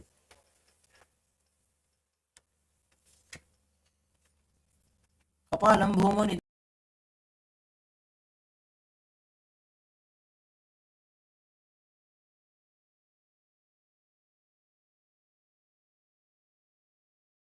Lift the legs up and over the head as you slowly place the feet on the mat in front of the head. Keep the palms flat on the mat behind as you visualize a dove.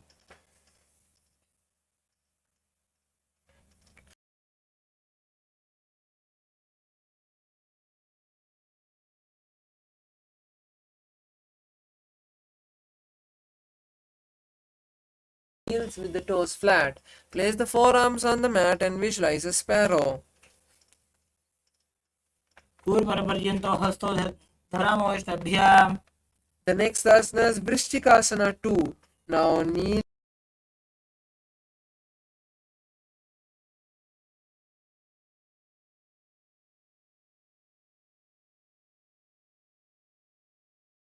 In your inner space. विच्छेप पुच्छ प्रतिमाग्निपाशने धृत्वा स्वशीर्षे चिबुकं विधार्यकौ. The next asana is Vrishasana. Now place the perineum on the right heel.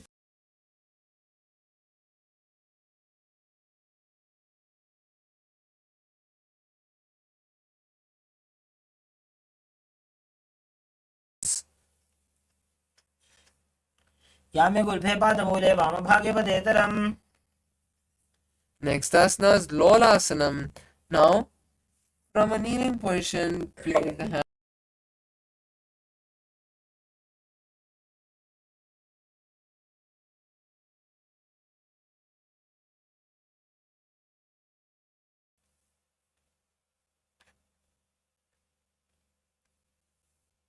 लोलासनं सदा कुर्यात् वायुलोलापघातनात्.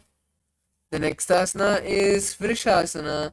Now place the perineum on.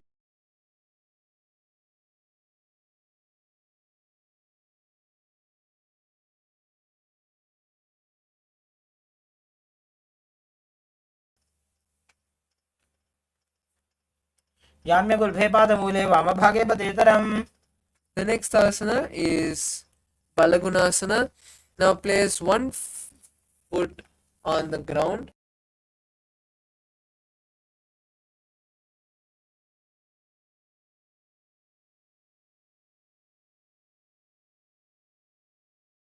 Respective knees as you visualize Balanguna, one of the 84 Siddhas. याम्य गुल्फे पादमूले वामभागे पदेतरम्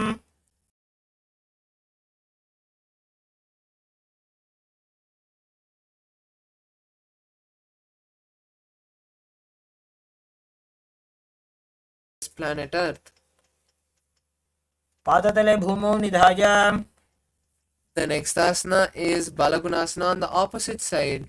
Now,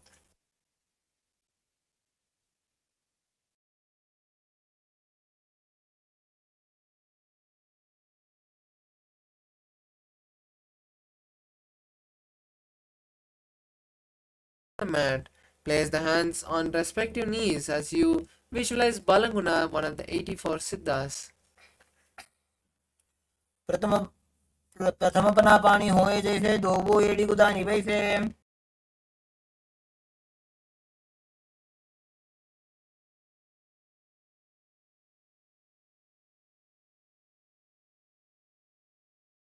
Hands under the feet from inside. Visualize you have the ability to live by breathing prana alone as you gaze at the nose.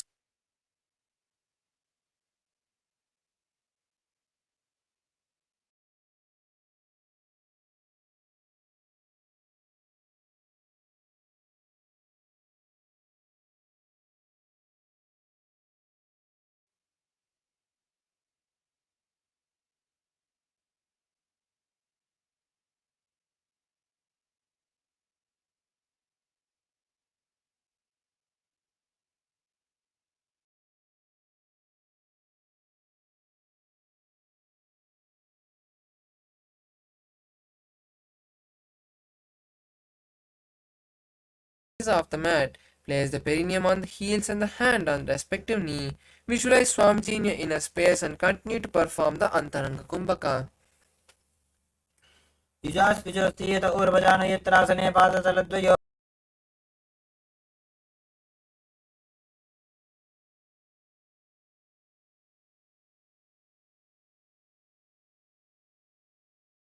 In the back and hold on to opposite elbows as you visualize Swamiji and continue to perform the Antaranga Kumbhaka. प्रथम पना पानी होए जैसे दो वो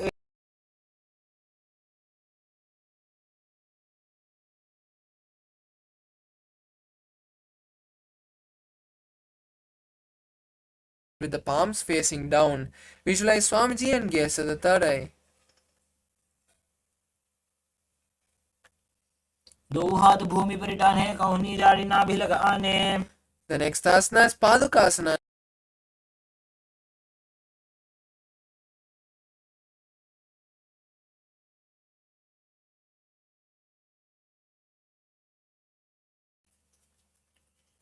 हस्ततलयोः पादतले कृत्वा तिष्ठेत् गच्छेत् पादुकासनं भवति. The next asana is Kukkutodana. Now place the palms on the mat and kick the legs up into the air and let it fall back down. Repeat.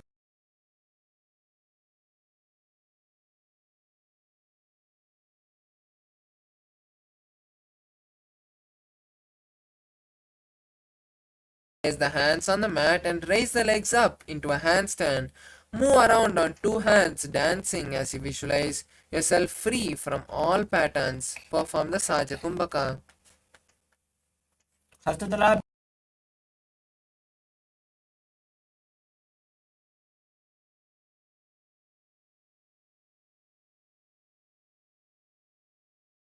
With the other arm straight and the arm straight, bring the opposite arm to the head and be stable as you visualize Swamiji in your inner space. अथ वक्षे Mahadev Kunj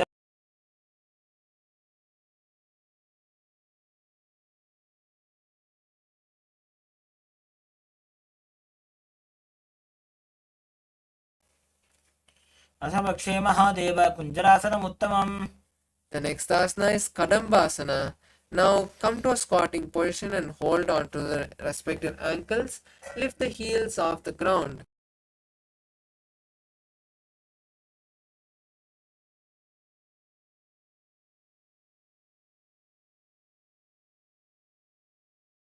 Now come to a seated position as you bring the thighs to your chest. Wrap your legs and visualize the excess vata leaving your inner space. त्वजोस्तु पादयोः पाणिं लात्वा स्वस्वनितम्बके जानुनि वक्ष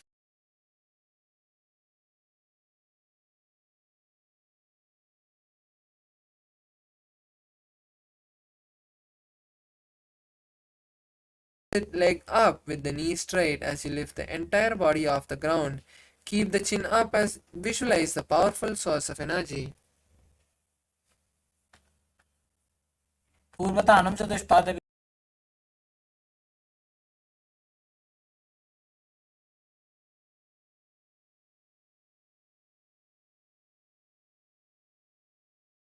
And pull one leg towards the ear. Visualize Paramashiva's bow. पादाङ्गुष्ठौ तु पाणिभ्यां गृहीत्वा श्रवणावधीम्. The next asana is Ashtavakra.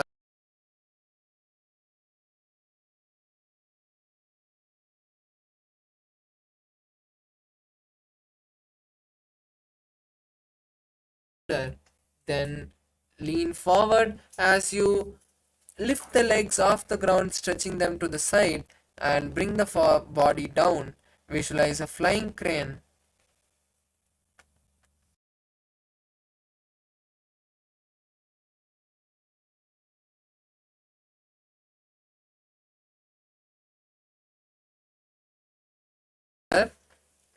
Now place one leg on the opposite thigh and place the other leg on the respective shoulder. Place the hand also under the respective shoulder.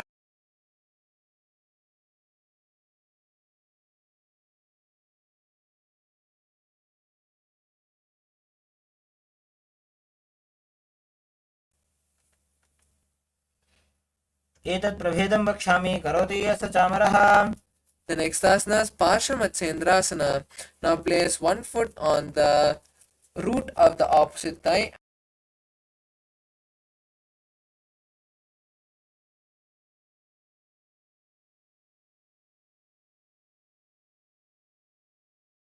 Remain steady, gaze at the third eye and visualize the great sage Matsyendranatha.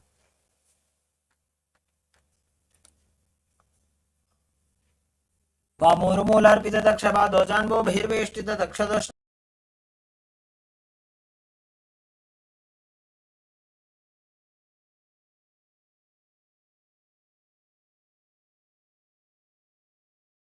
Place the hands on the mat by the side and lift the body off the ground, stretching the other leg forward and up.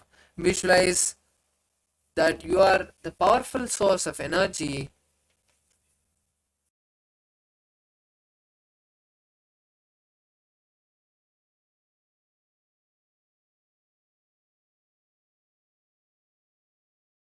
Mudra. Then lift one leg and pull it towards the ears. Pull like pulling a bowstring.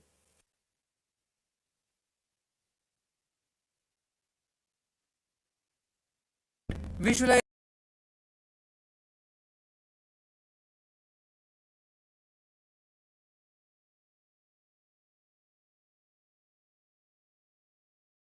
now place one leg over top the respective shoulder and bring the other foot across and hook it on top of the foot which is on the respective shoulder. Lean forward and down while you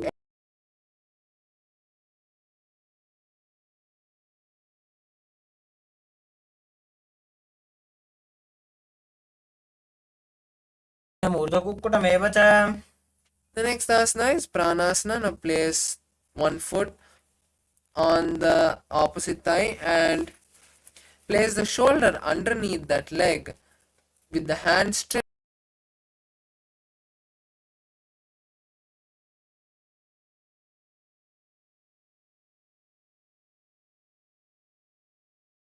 यस्य चामरः. The next asana is Ding.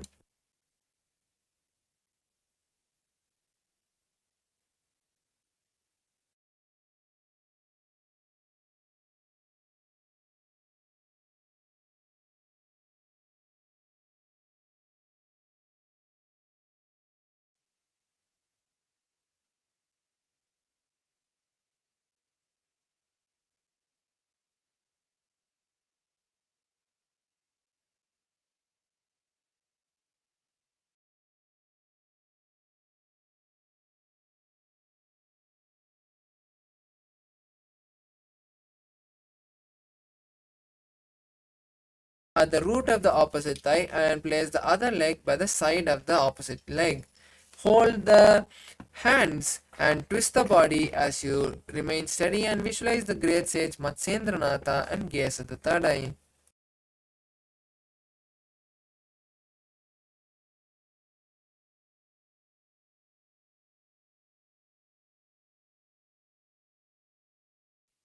Next asana is Ardhavachimatanasana. Now bring one leg to the perineum and hold the stretched leg with both the hands as you lean forward, placing the forehead on the knees. Visualize Swamiji and perform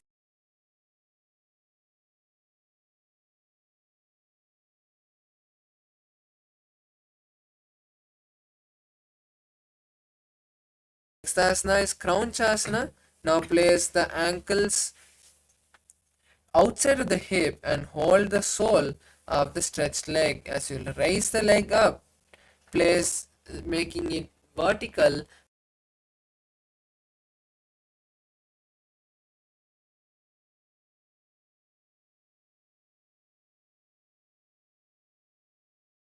त्रिकोणं च सुप्ताङ्गुष्ठप्रसारणे. The next asana is Ardhavachimatanasana. Now on the opposite side. Now bring the opposite leg to the perineum and stretch the other leg forward.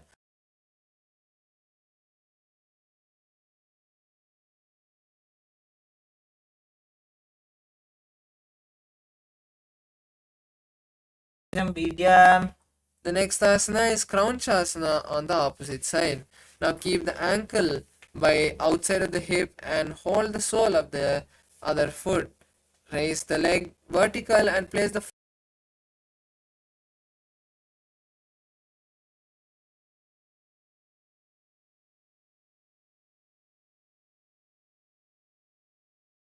Astikasana. Now sit with the soles between the thighs and calf. Keep the spine straight and rest the palms on the knee.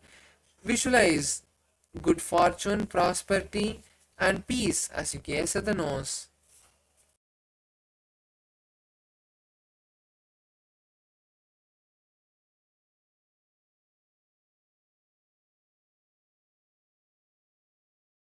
Heels with the respective hand. Tuck the chin to the chest in Jalandhara Bandha and visualize the great sage Goraknatha. Gaze at the nose. Janur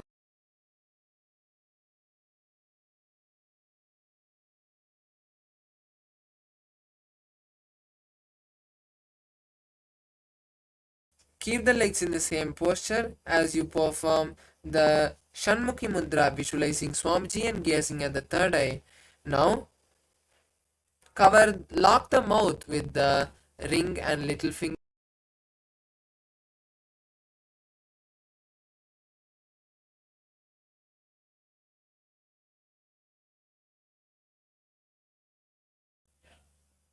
वामपार्श्वमुदं संस्थाप्य दक्षाङ्घ्रिवामजगने. The next asana is Yogasana 2. Now sit in Padmasana and keep the palms facing up.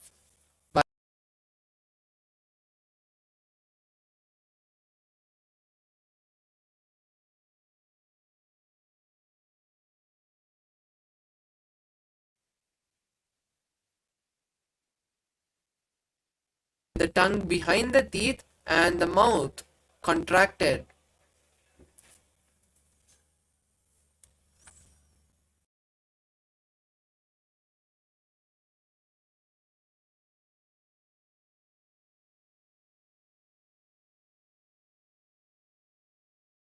The body off the ground, visualizing a rooster. वासिष्ठमथ कौण्डिन्यम् ऊर्ध्वकुक्कुटमेव च अष्टावक्रमथोत्थानं मयूरं सेतुबन्धनम्. The next asana is Siddha Haratalyasana. Now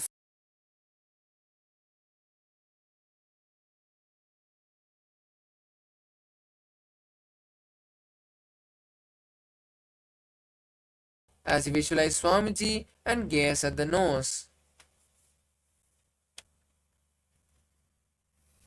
प्रथम पद्मासन को करे, हस्तुतो भूगोडासन निधरे.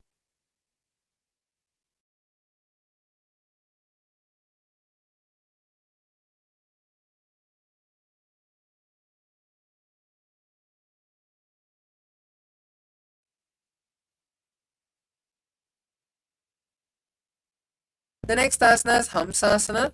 Now, keeping the hands in between the gaps of the thighs and calves, lift the body off the ground.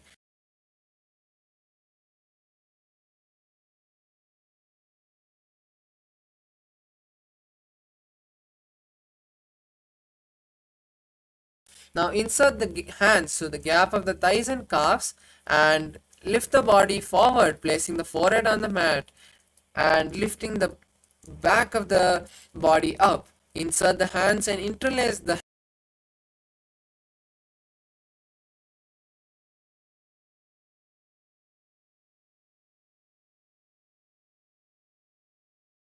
त्या उदरे पूरयेत् सुखम्. The next asana is Kurmasana.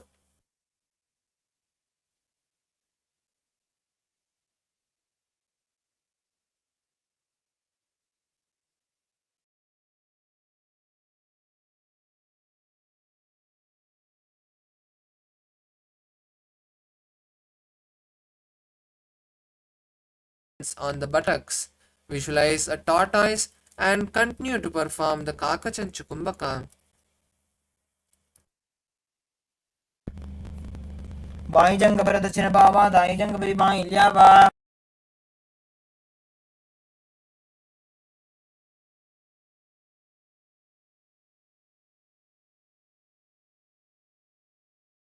Continue to visualize that you are in Paramashiva's secret knot posture.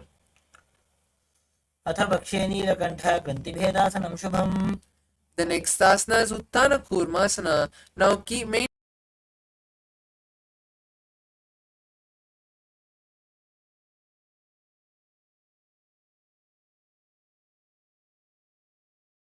आसनबन्धस्थं कराभ्यां धृतकन्धरं पीठं कूर्मवदुत्तानम् एतदुत्तानं कूर्मकम्. The next asana is Pangu Kukutasana. Now from Padmasana, place both the hands through the gap of the thighs and calves. Place one hand flat on the mat.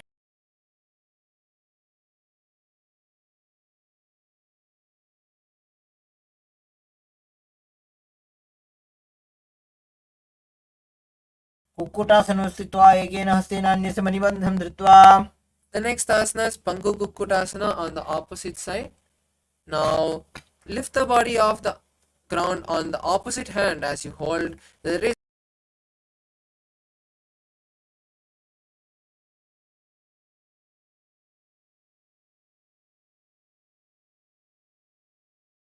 Next asana is Gridhrasana. Now from Padmasana, place the elbows on the toes and interlace the fingers. Rest the chin on the knuckles and press the thumb to the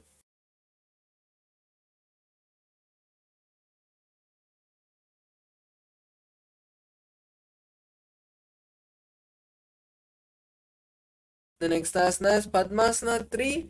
Now stack the palms and place them in front of the navel.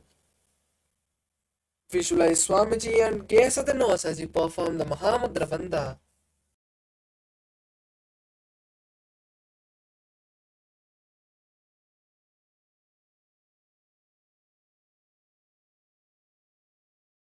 And visualize Paramashiva as you gaze at the nose.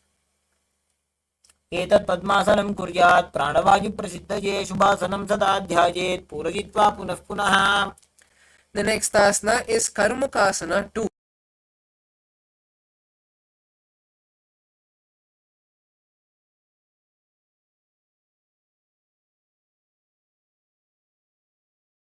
On the left knee. Rotate the left toe as if pulling a bowstring. Then place the right hand on the right knee and hold the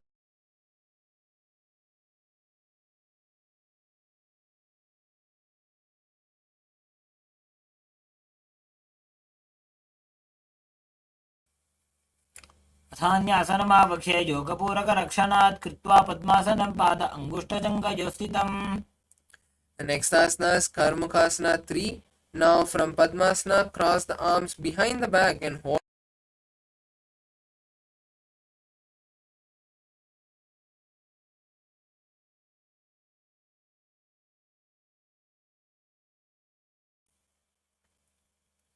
कार्मुकासनमाक्षित्य उदरे पूरयेत्सुकं तदवायुर्वसो जाति कालेन सूक्ष्मवायुना कृत्वा पद्मासनं मन्त्री वेष्टयित्वा प्रधारयेत् करेण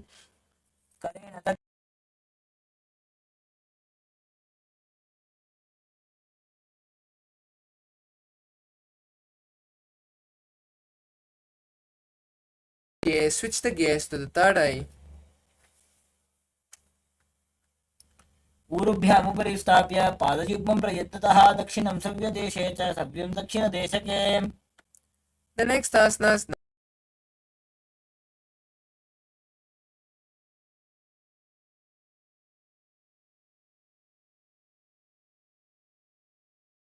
if you can't hold on, just release the legs and keep the hands crossed behind the back. Visualize a snake and gaze at the nose.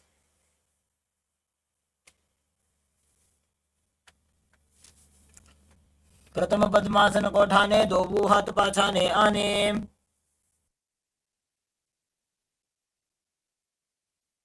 The next asana is Kandukasana.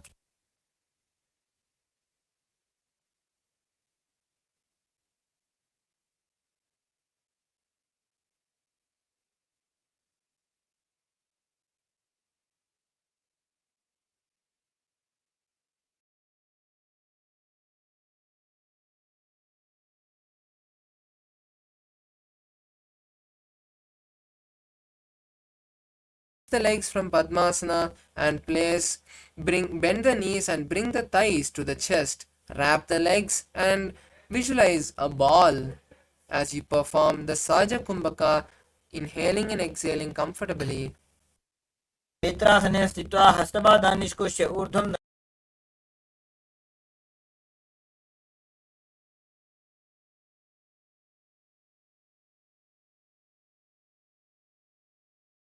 Visualize Swamiji and gaze at the nose. प्रथमे सूधो सैनकरावे घोड़ा उभा राशि मिलावे. The next asana is Markatpitasana. Now place the hands under the respective heel as you lift the hips up. Lock the chin to the chest in Jalandhar Bandha and start performing the Murcha Kumbhaka.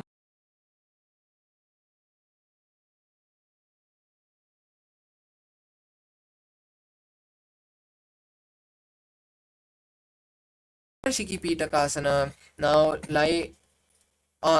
place the hand on the hip and stretch the legs forward, straightening the knees. Visualize Swamiji and gaze at the nose. जङ्घोरुबलहीनश्चेत् उत्तान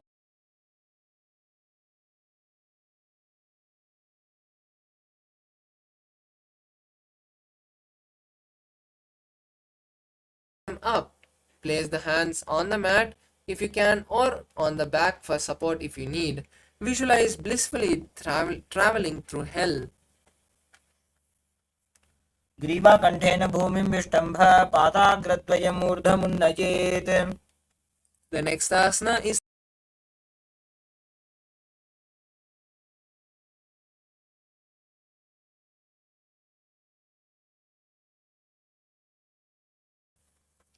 नौकावत् स्थित्वा ऊर्ध्वं पादाग्रद्वयं नयेत्. The next asana is Dvajasana. Now keep the upper back on the mat and raise the legs up vertically. Keep the elbows, shoulders and hands on the mat. Keep the legs vertical and visualize the Kailasa flag.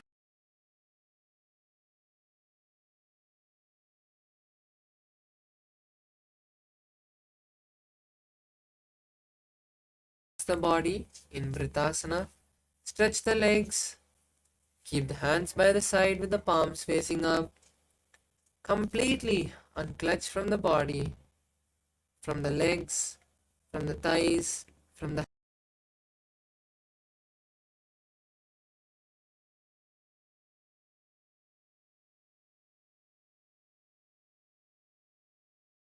awakening the Kundalini in Shakti Chalana Mudra.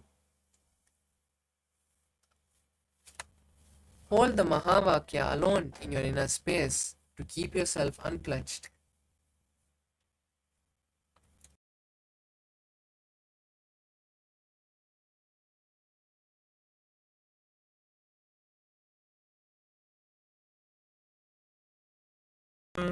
चित्तविश्रान्तिकारणम्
Now, slowly come back to your body.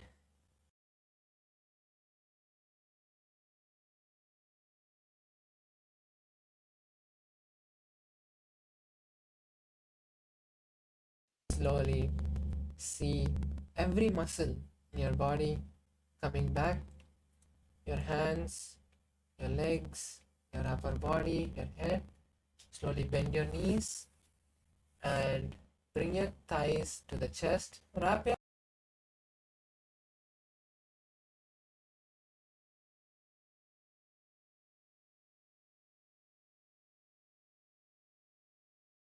comfortable seated position. You have beautifully completed the 308 asana sequence. Now, the best thing that we have to do is to bolt this intense Kundalini energy and prana into our body so that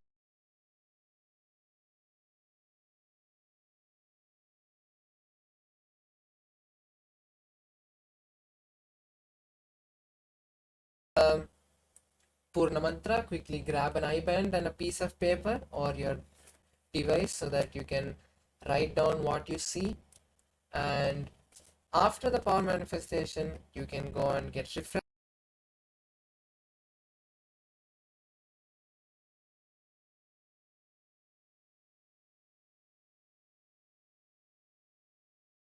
Recordings of the Dvitiya Vinyasa Krama is there in the YouTube, so you can perform this every day in the whenever time is best for you.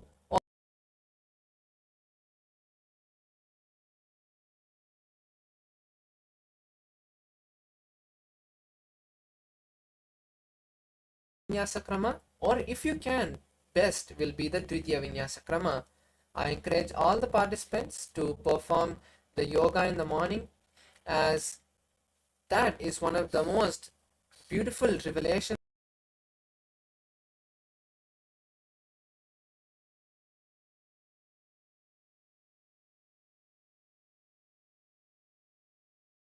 your awareness to the heart center, to your Ananda Gandha. Bring your hands together in the Namaskar Mudra and let's chant the Purna Mantra.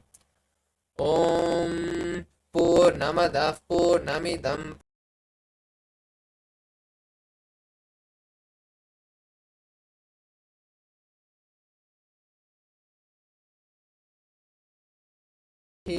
Hari Om Tat Sat Sarvam Bhagavat Shri Nithyananda Paramashiva Padukarpanamastu.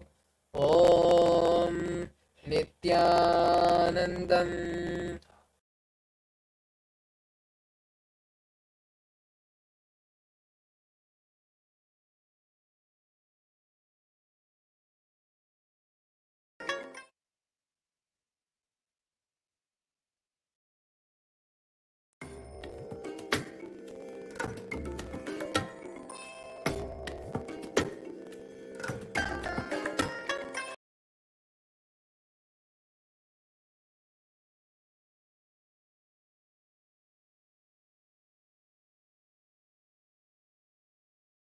Nithyananda Paramashivoham. Om Nithyananda Paramashivoham.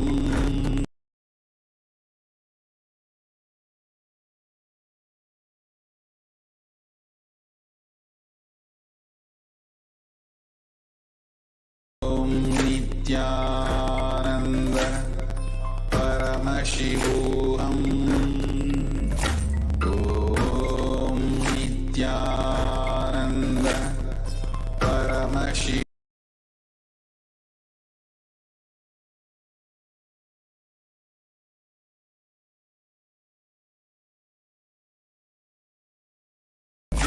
Om Nithyananda Paramashivoham. Om Nithyananda.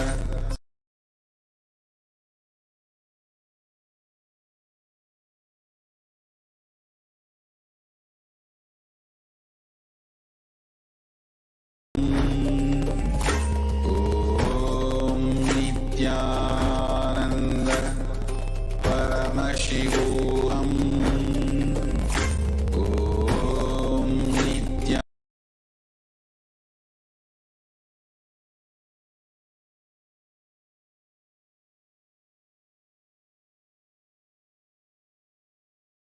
Paramashivoham.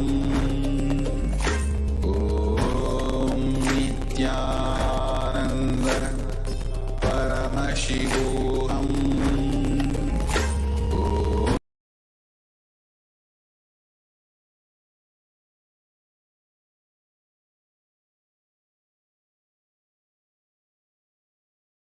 Ananda. Paramashivoham. Om Nithyananda. Paramashivoham.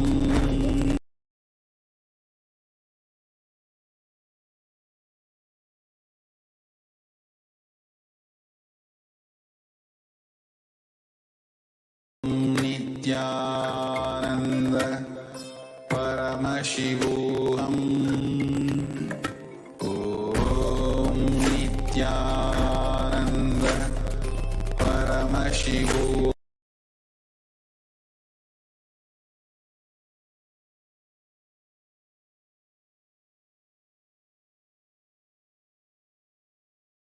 Om Nithyananda. Paramashivoham. Om Nithyananda.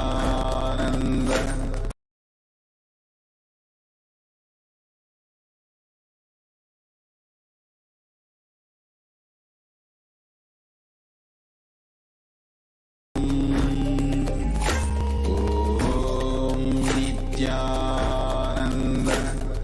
Paramashivoham. Om Nithyananda.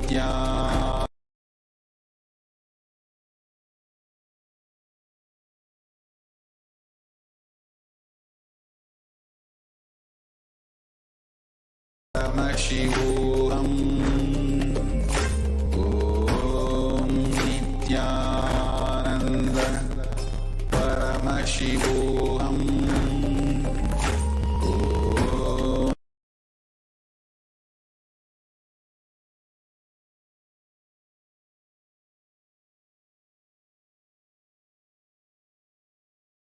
Om Paramashivoham. Om Nithyananda. Paramashivoham.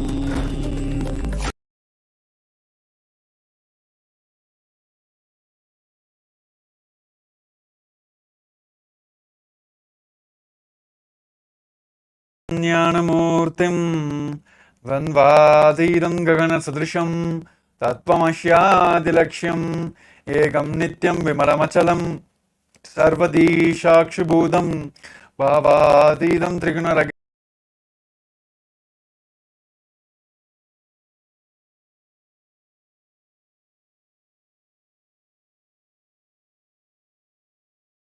final day, the grand finale of Paramashivoham Level 3 Season 3. Yes, I think it is a wonderful yoga segment, and there are many participants who have already shared their experience, how they were able to get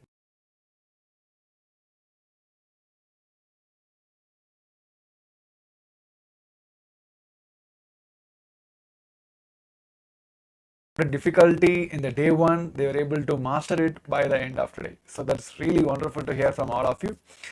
So yes, so with this, let us enter into the power manifestation segments of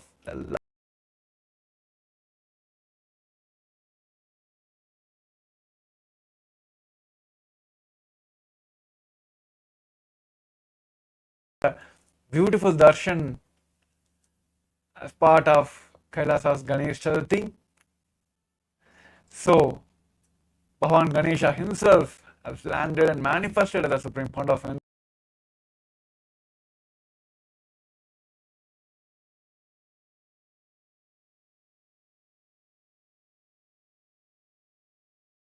powers of Paramashivam.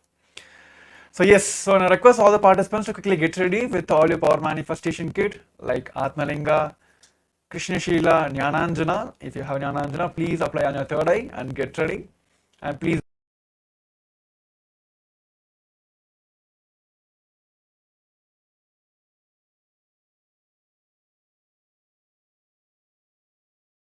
and all of us can manifest through our third eye.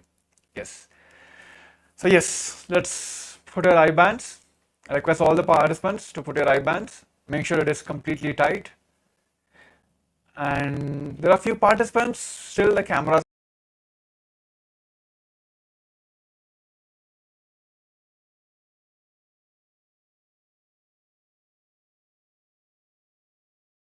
Paramashivam segments with complete integrity. Yes.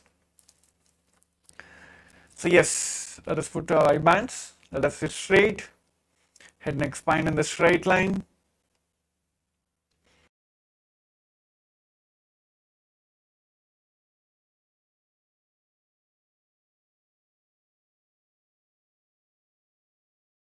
It's 50 hands and 75 eyes. He himself is manifesting through your third eye with that complete completion.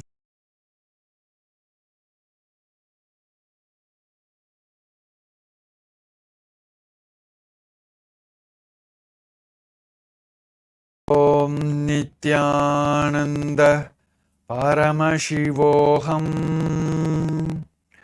Om Nithyananda Paramashivoham.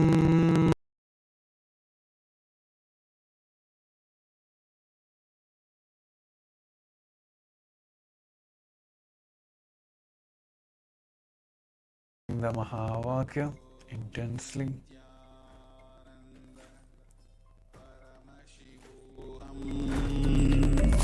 Om Nithyananda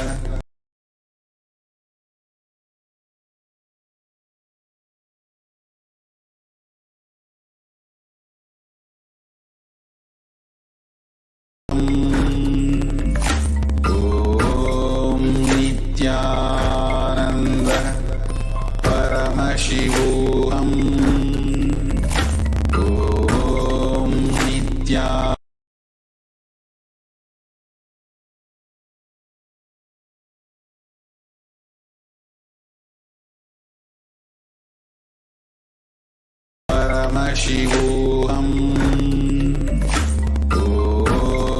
Nithyananda Paramashivoham. Om Nithyananda Paramashivoham. Om Paramashivoham. Om Nithyananda Paramashivoham.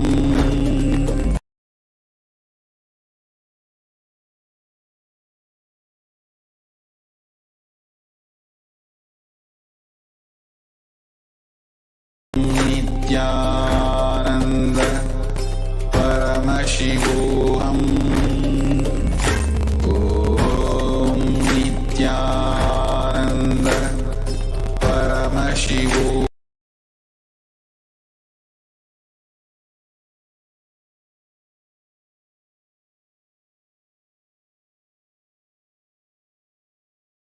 Om Nithyananda Paramashivoham. Om Nithyananda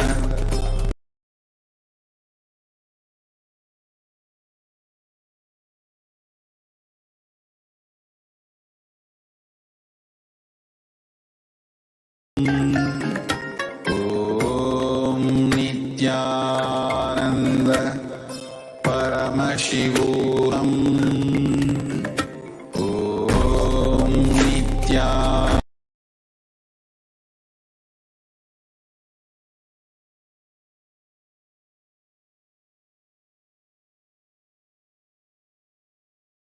Paramashivoham.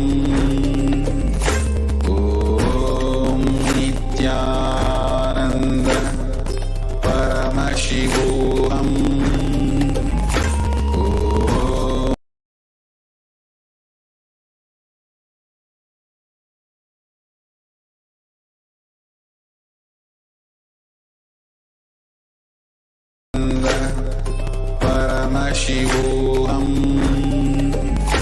Om Nithyananda Paramashivoham.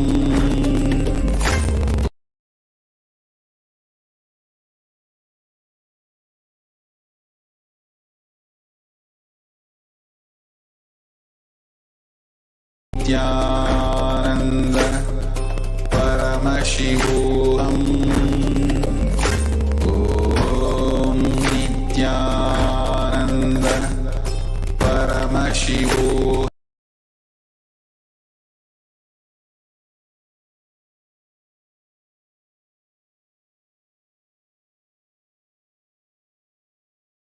Om Nithyananda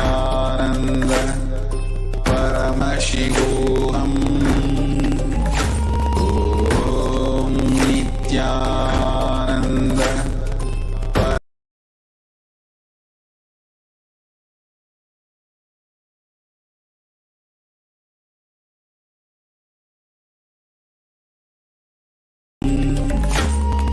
Om Nithyananda Paramashivoham. Om Nithyananda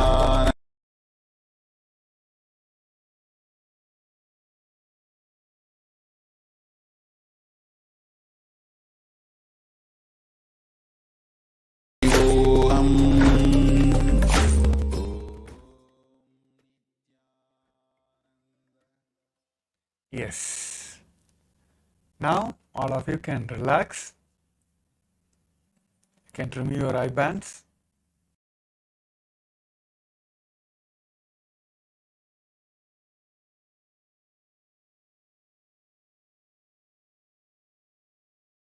Participants to take a moment to first pen down what Paramashiva has revealed to you during this power manifestations. Whatever you have seen during this power manifestation, let's pen down. Whether it's any shape or a color,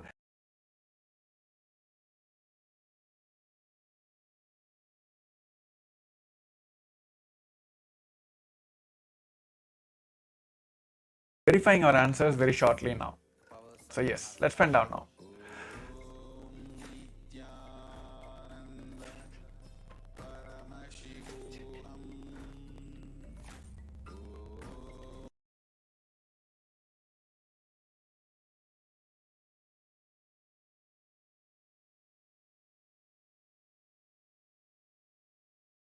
And also, you can put it in the Zoom chat also. Moment you pen it down, you can type in the Zoom chat also at what all you have seen.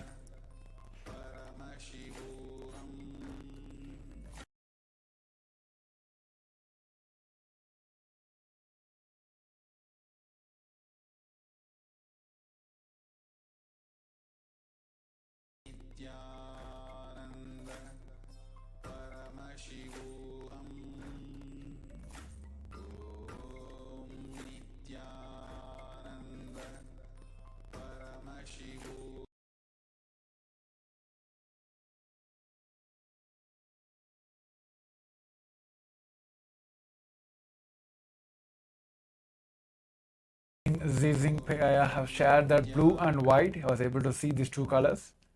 Okay, yes, let us verify our answers now. Here is the picture which was projected for all of you. It has many, it is a complete lot.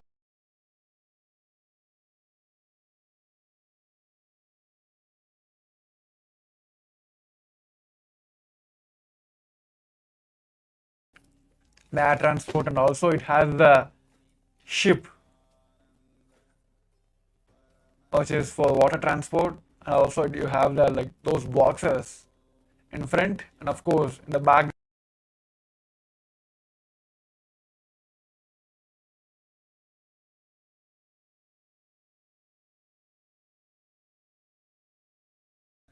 and it has a mild violet background.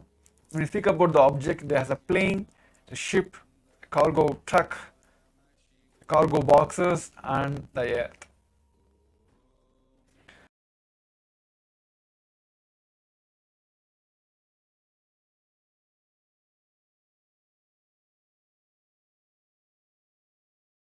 documents or to your friends, you might have suddenly remembered that that reminder might have come to you and suddenly when you're doing this power manifestations.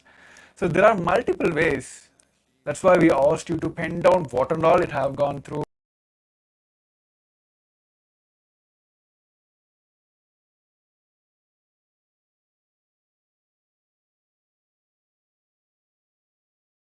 Colors are there, and this is the first level. These are the multiple stages where we start seeing about the colors, then you will start seeing about the objects, then you will be able to see seamlessly as how a naked eyes, two eyes.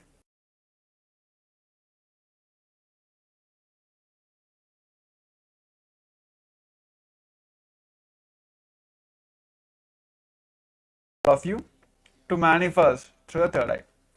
So yes, I request all of you to put your eye bands back, and any of your participants, if you're facing any obstacle during this power manifestation, please do put.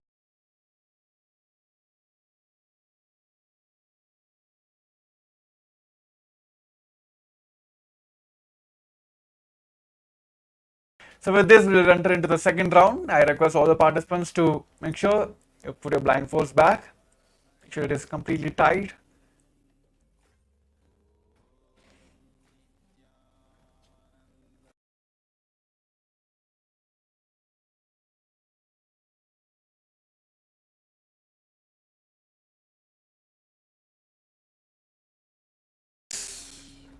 Remember, Swamiji himself is sitting in your third eye. Just merge into the space of oneness. That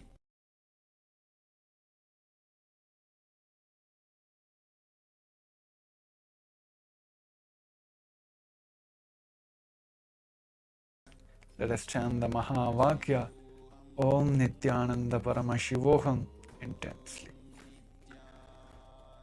Om Nithyananda Paramashivoham.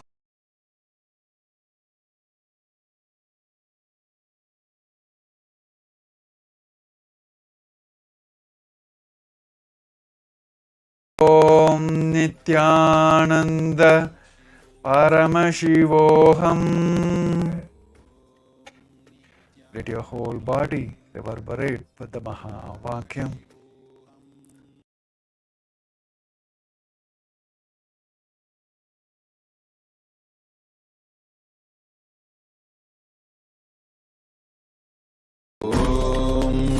Nithyananda Paramashivoham. Om Nithyananda Paramashivoham.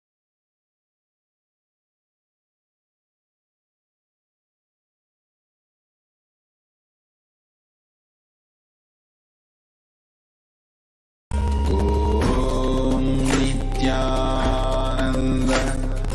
Paramashivoham. Om Nithyananda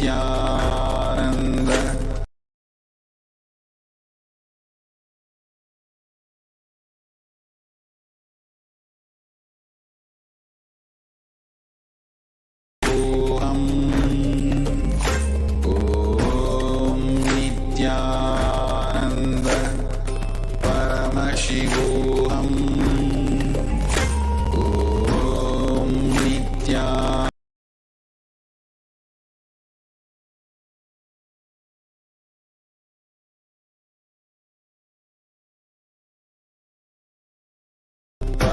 Paramashivoham.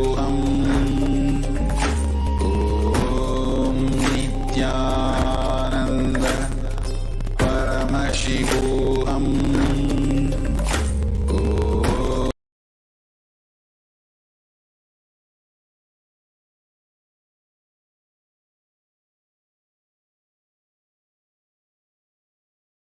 Nanda Paramashivoham.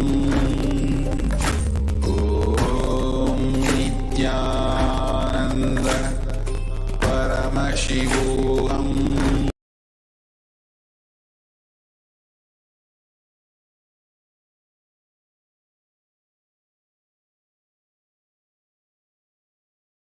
Om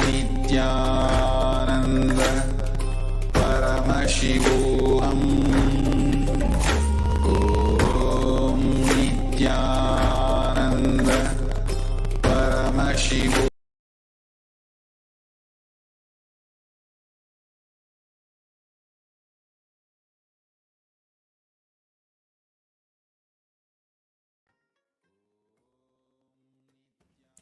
Yes.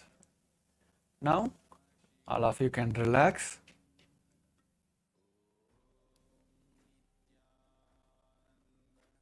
You can remove your eye bands and slowly open your eyes.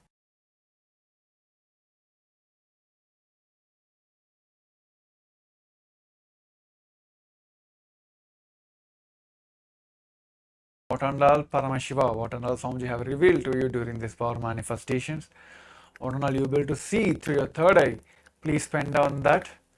And parallelly, I encourage everyone also to pay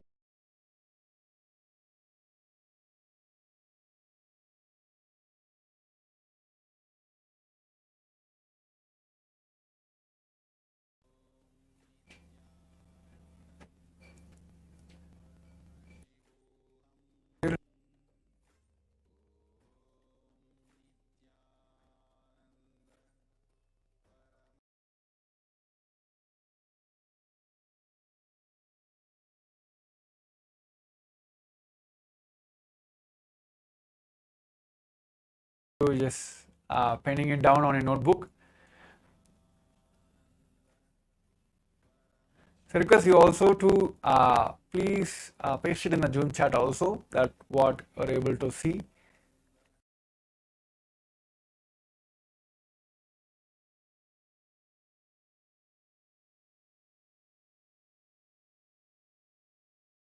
Yeah, I think I have seen colors which is orange, yellow and red. Okay, yes, that's wonderful. So let's take a quick moment to verify our answers now.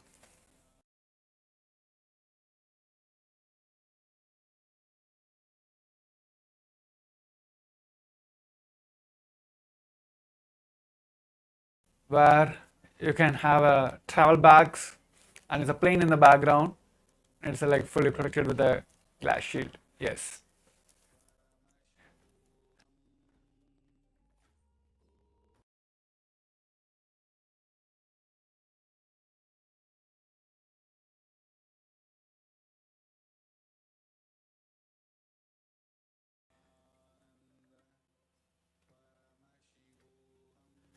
Okay, yes. So now you can verify yourself and you can also post it in the Zoom chat that how much you are able to manifest this power, are able to see.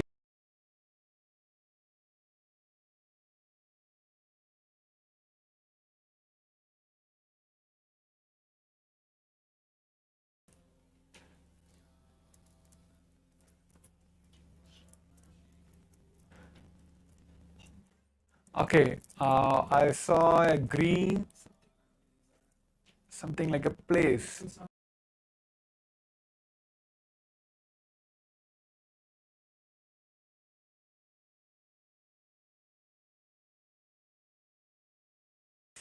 Place, okay. That's really wonderful. Maybe you can just zoom in and then you can see behind the plane there is a few trees I can see. Okay, yes. So let's keep manifesting. So throughout the day we have a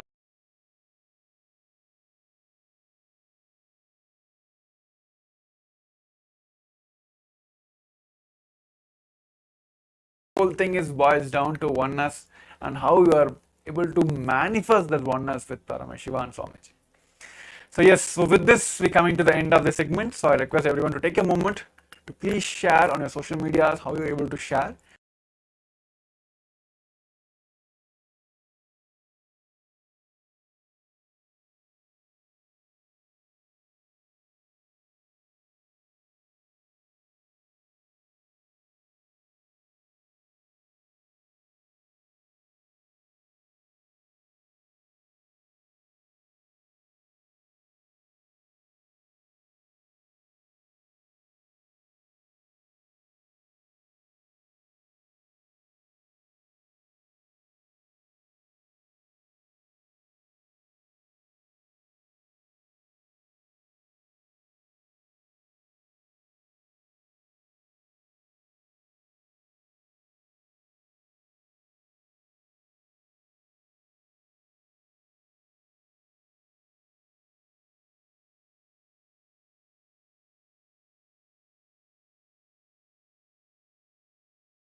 sometimes you will be so sure of you, you will not bother about this external world. You only want Kailasa. I'll tell you, just 2-3 days before, from my Purvashram family, I got a phone call. They sent a message, Swamiji, actually my grandmother passed away. I don't know how many of you know if you read my biography, at the age of 2, my grandmother opened her treasury and asked me to pick up what I want. I picked up Rudraksha and threw everything out, tumbled the box by pushing it aside, just picking only the Rudraksha mala. That same grandmother, she passed away. All her jewels are there.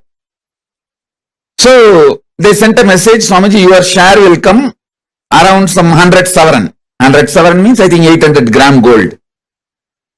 Should we get it and send it to you? I laughed. Hey, at the age of 3, I rejected it. And you are asking me, do I want that at the age of 44? At the age of 3, I clearly picked up what I want from that whole box and threw it, all the other things. And you want me to have that at the age of 44? From 3, I am very clear what I want. Listen carefully.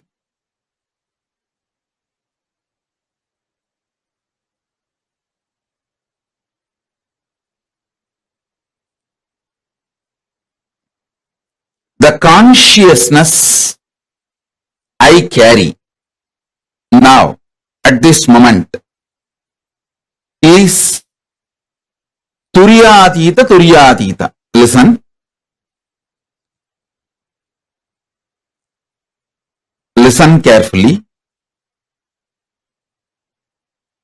Consciousness I carry is Turyatita. The consciousness you all carry varies.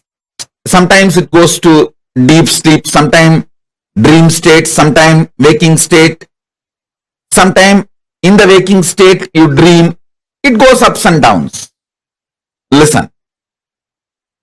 The good news is I can connect my breathing with all your breathing and infuse my consciousness into you.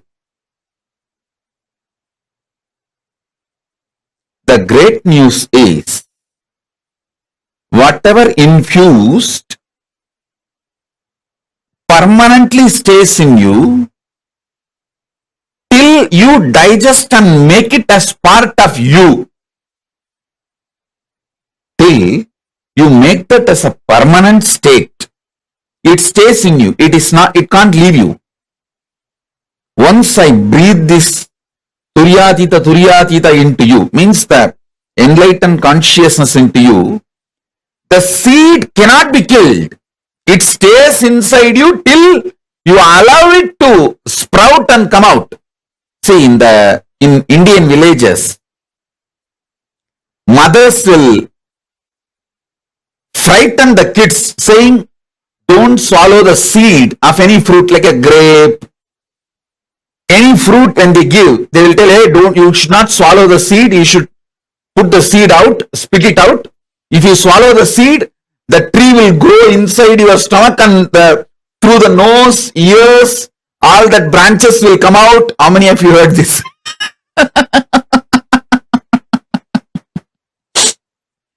Because moms don't want that seed to get stuck in your throat. They will always tell this. In all Indian villages, they will tell this story. You should not eat that seed. If you eat that seed, that tree will sprout in your stomach and then branches will come out through your ears, nose and mouth. So listen, same way, the enlightened consciousness which I am putting inside you, till it becomes tree and branches come out through your ears, nose, eyes, it cannot be killed. It stays inside you forever. And every opportunity it starts sprouting. It starts opening up. It starts growing.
So beautifully explained to all of us about the process reach Mahā KAILASA, how to connect with Swami, how to connect with Paramashiva, and how Paramashiva is manifesting himself as Guru for each one of us.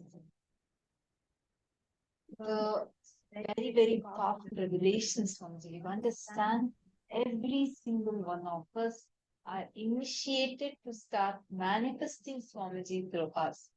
Literally today we all are going to experience this loka, the Mahā KAILASA, where Paramashiva exists in his pure state, beyond form and formless. And it is in this space of Mahā KAILASA where he resides as that ultimate manifestation. All the great cosmic happenings are happening. See, please understand, Mahā KAILASA is literally the abode of Paramashiva where he resides in his formlessness. And that is a space of Kailasa. That is a space of completion. That is a space of Paramashiva. Now, for all of us, all the participants, every one of you that are sitting here, please understand, through the whole program, all of us are manifesting this exact same space, this exact same experience. Now, I request all the participants, every one of you, let us just sit and experience the space of Mahā KAILASA. What does that mean? What exactly does that experience mean? When you are connecting to Mahā KAILASA, right? When you're accessing that parallel universe, all the powers of Paramashiva starts manifesting through you. And let us do it in a very simple, a very, very powerful, through a very powerful power manifestation, where we're going to be manifesting the power of being able to apply our consciousness over the matter, being able to move a matter, an object, just through our conscious will. Shall we all start? Yes? Okay, so we're going to keep it very simple in the first round. Okay, I request every one of you to put please have a water, a cup of water. You're going to be putting a needle in that water, or a grass, a blade of grass, any of this. Put it in the water. You're going to be manifesting the power to move it as per your conscious will. Just sit in that space of Mahā KAILASA and sit from that oneness, and you will instantly see how the whole power manifestation will happen. Sit now.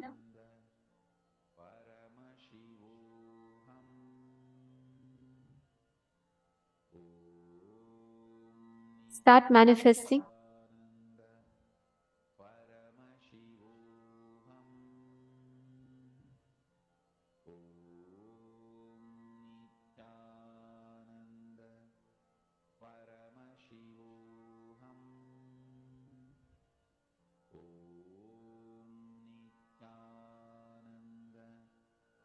Just connect. Declare your consciousness as Paramashiva from Mahā KAILASA and manifest intensely. Paramashivoham. Om Nithyananda. Paramashivoham. Om Nithyananda. Paramashivoham. Om Nithyananda. Paramashivoham. Om Nithyananda. Paramashivoham. Om Nithyananda. Paramashivoham.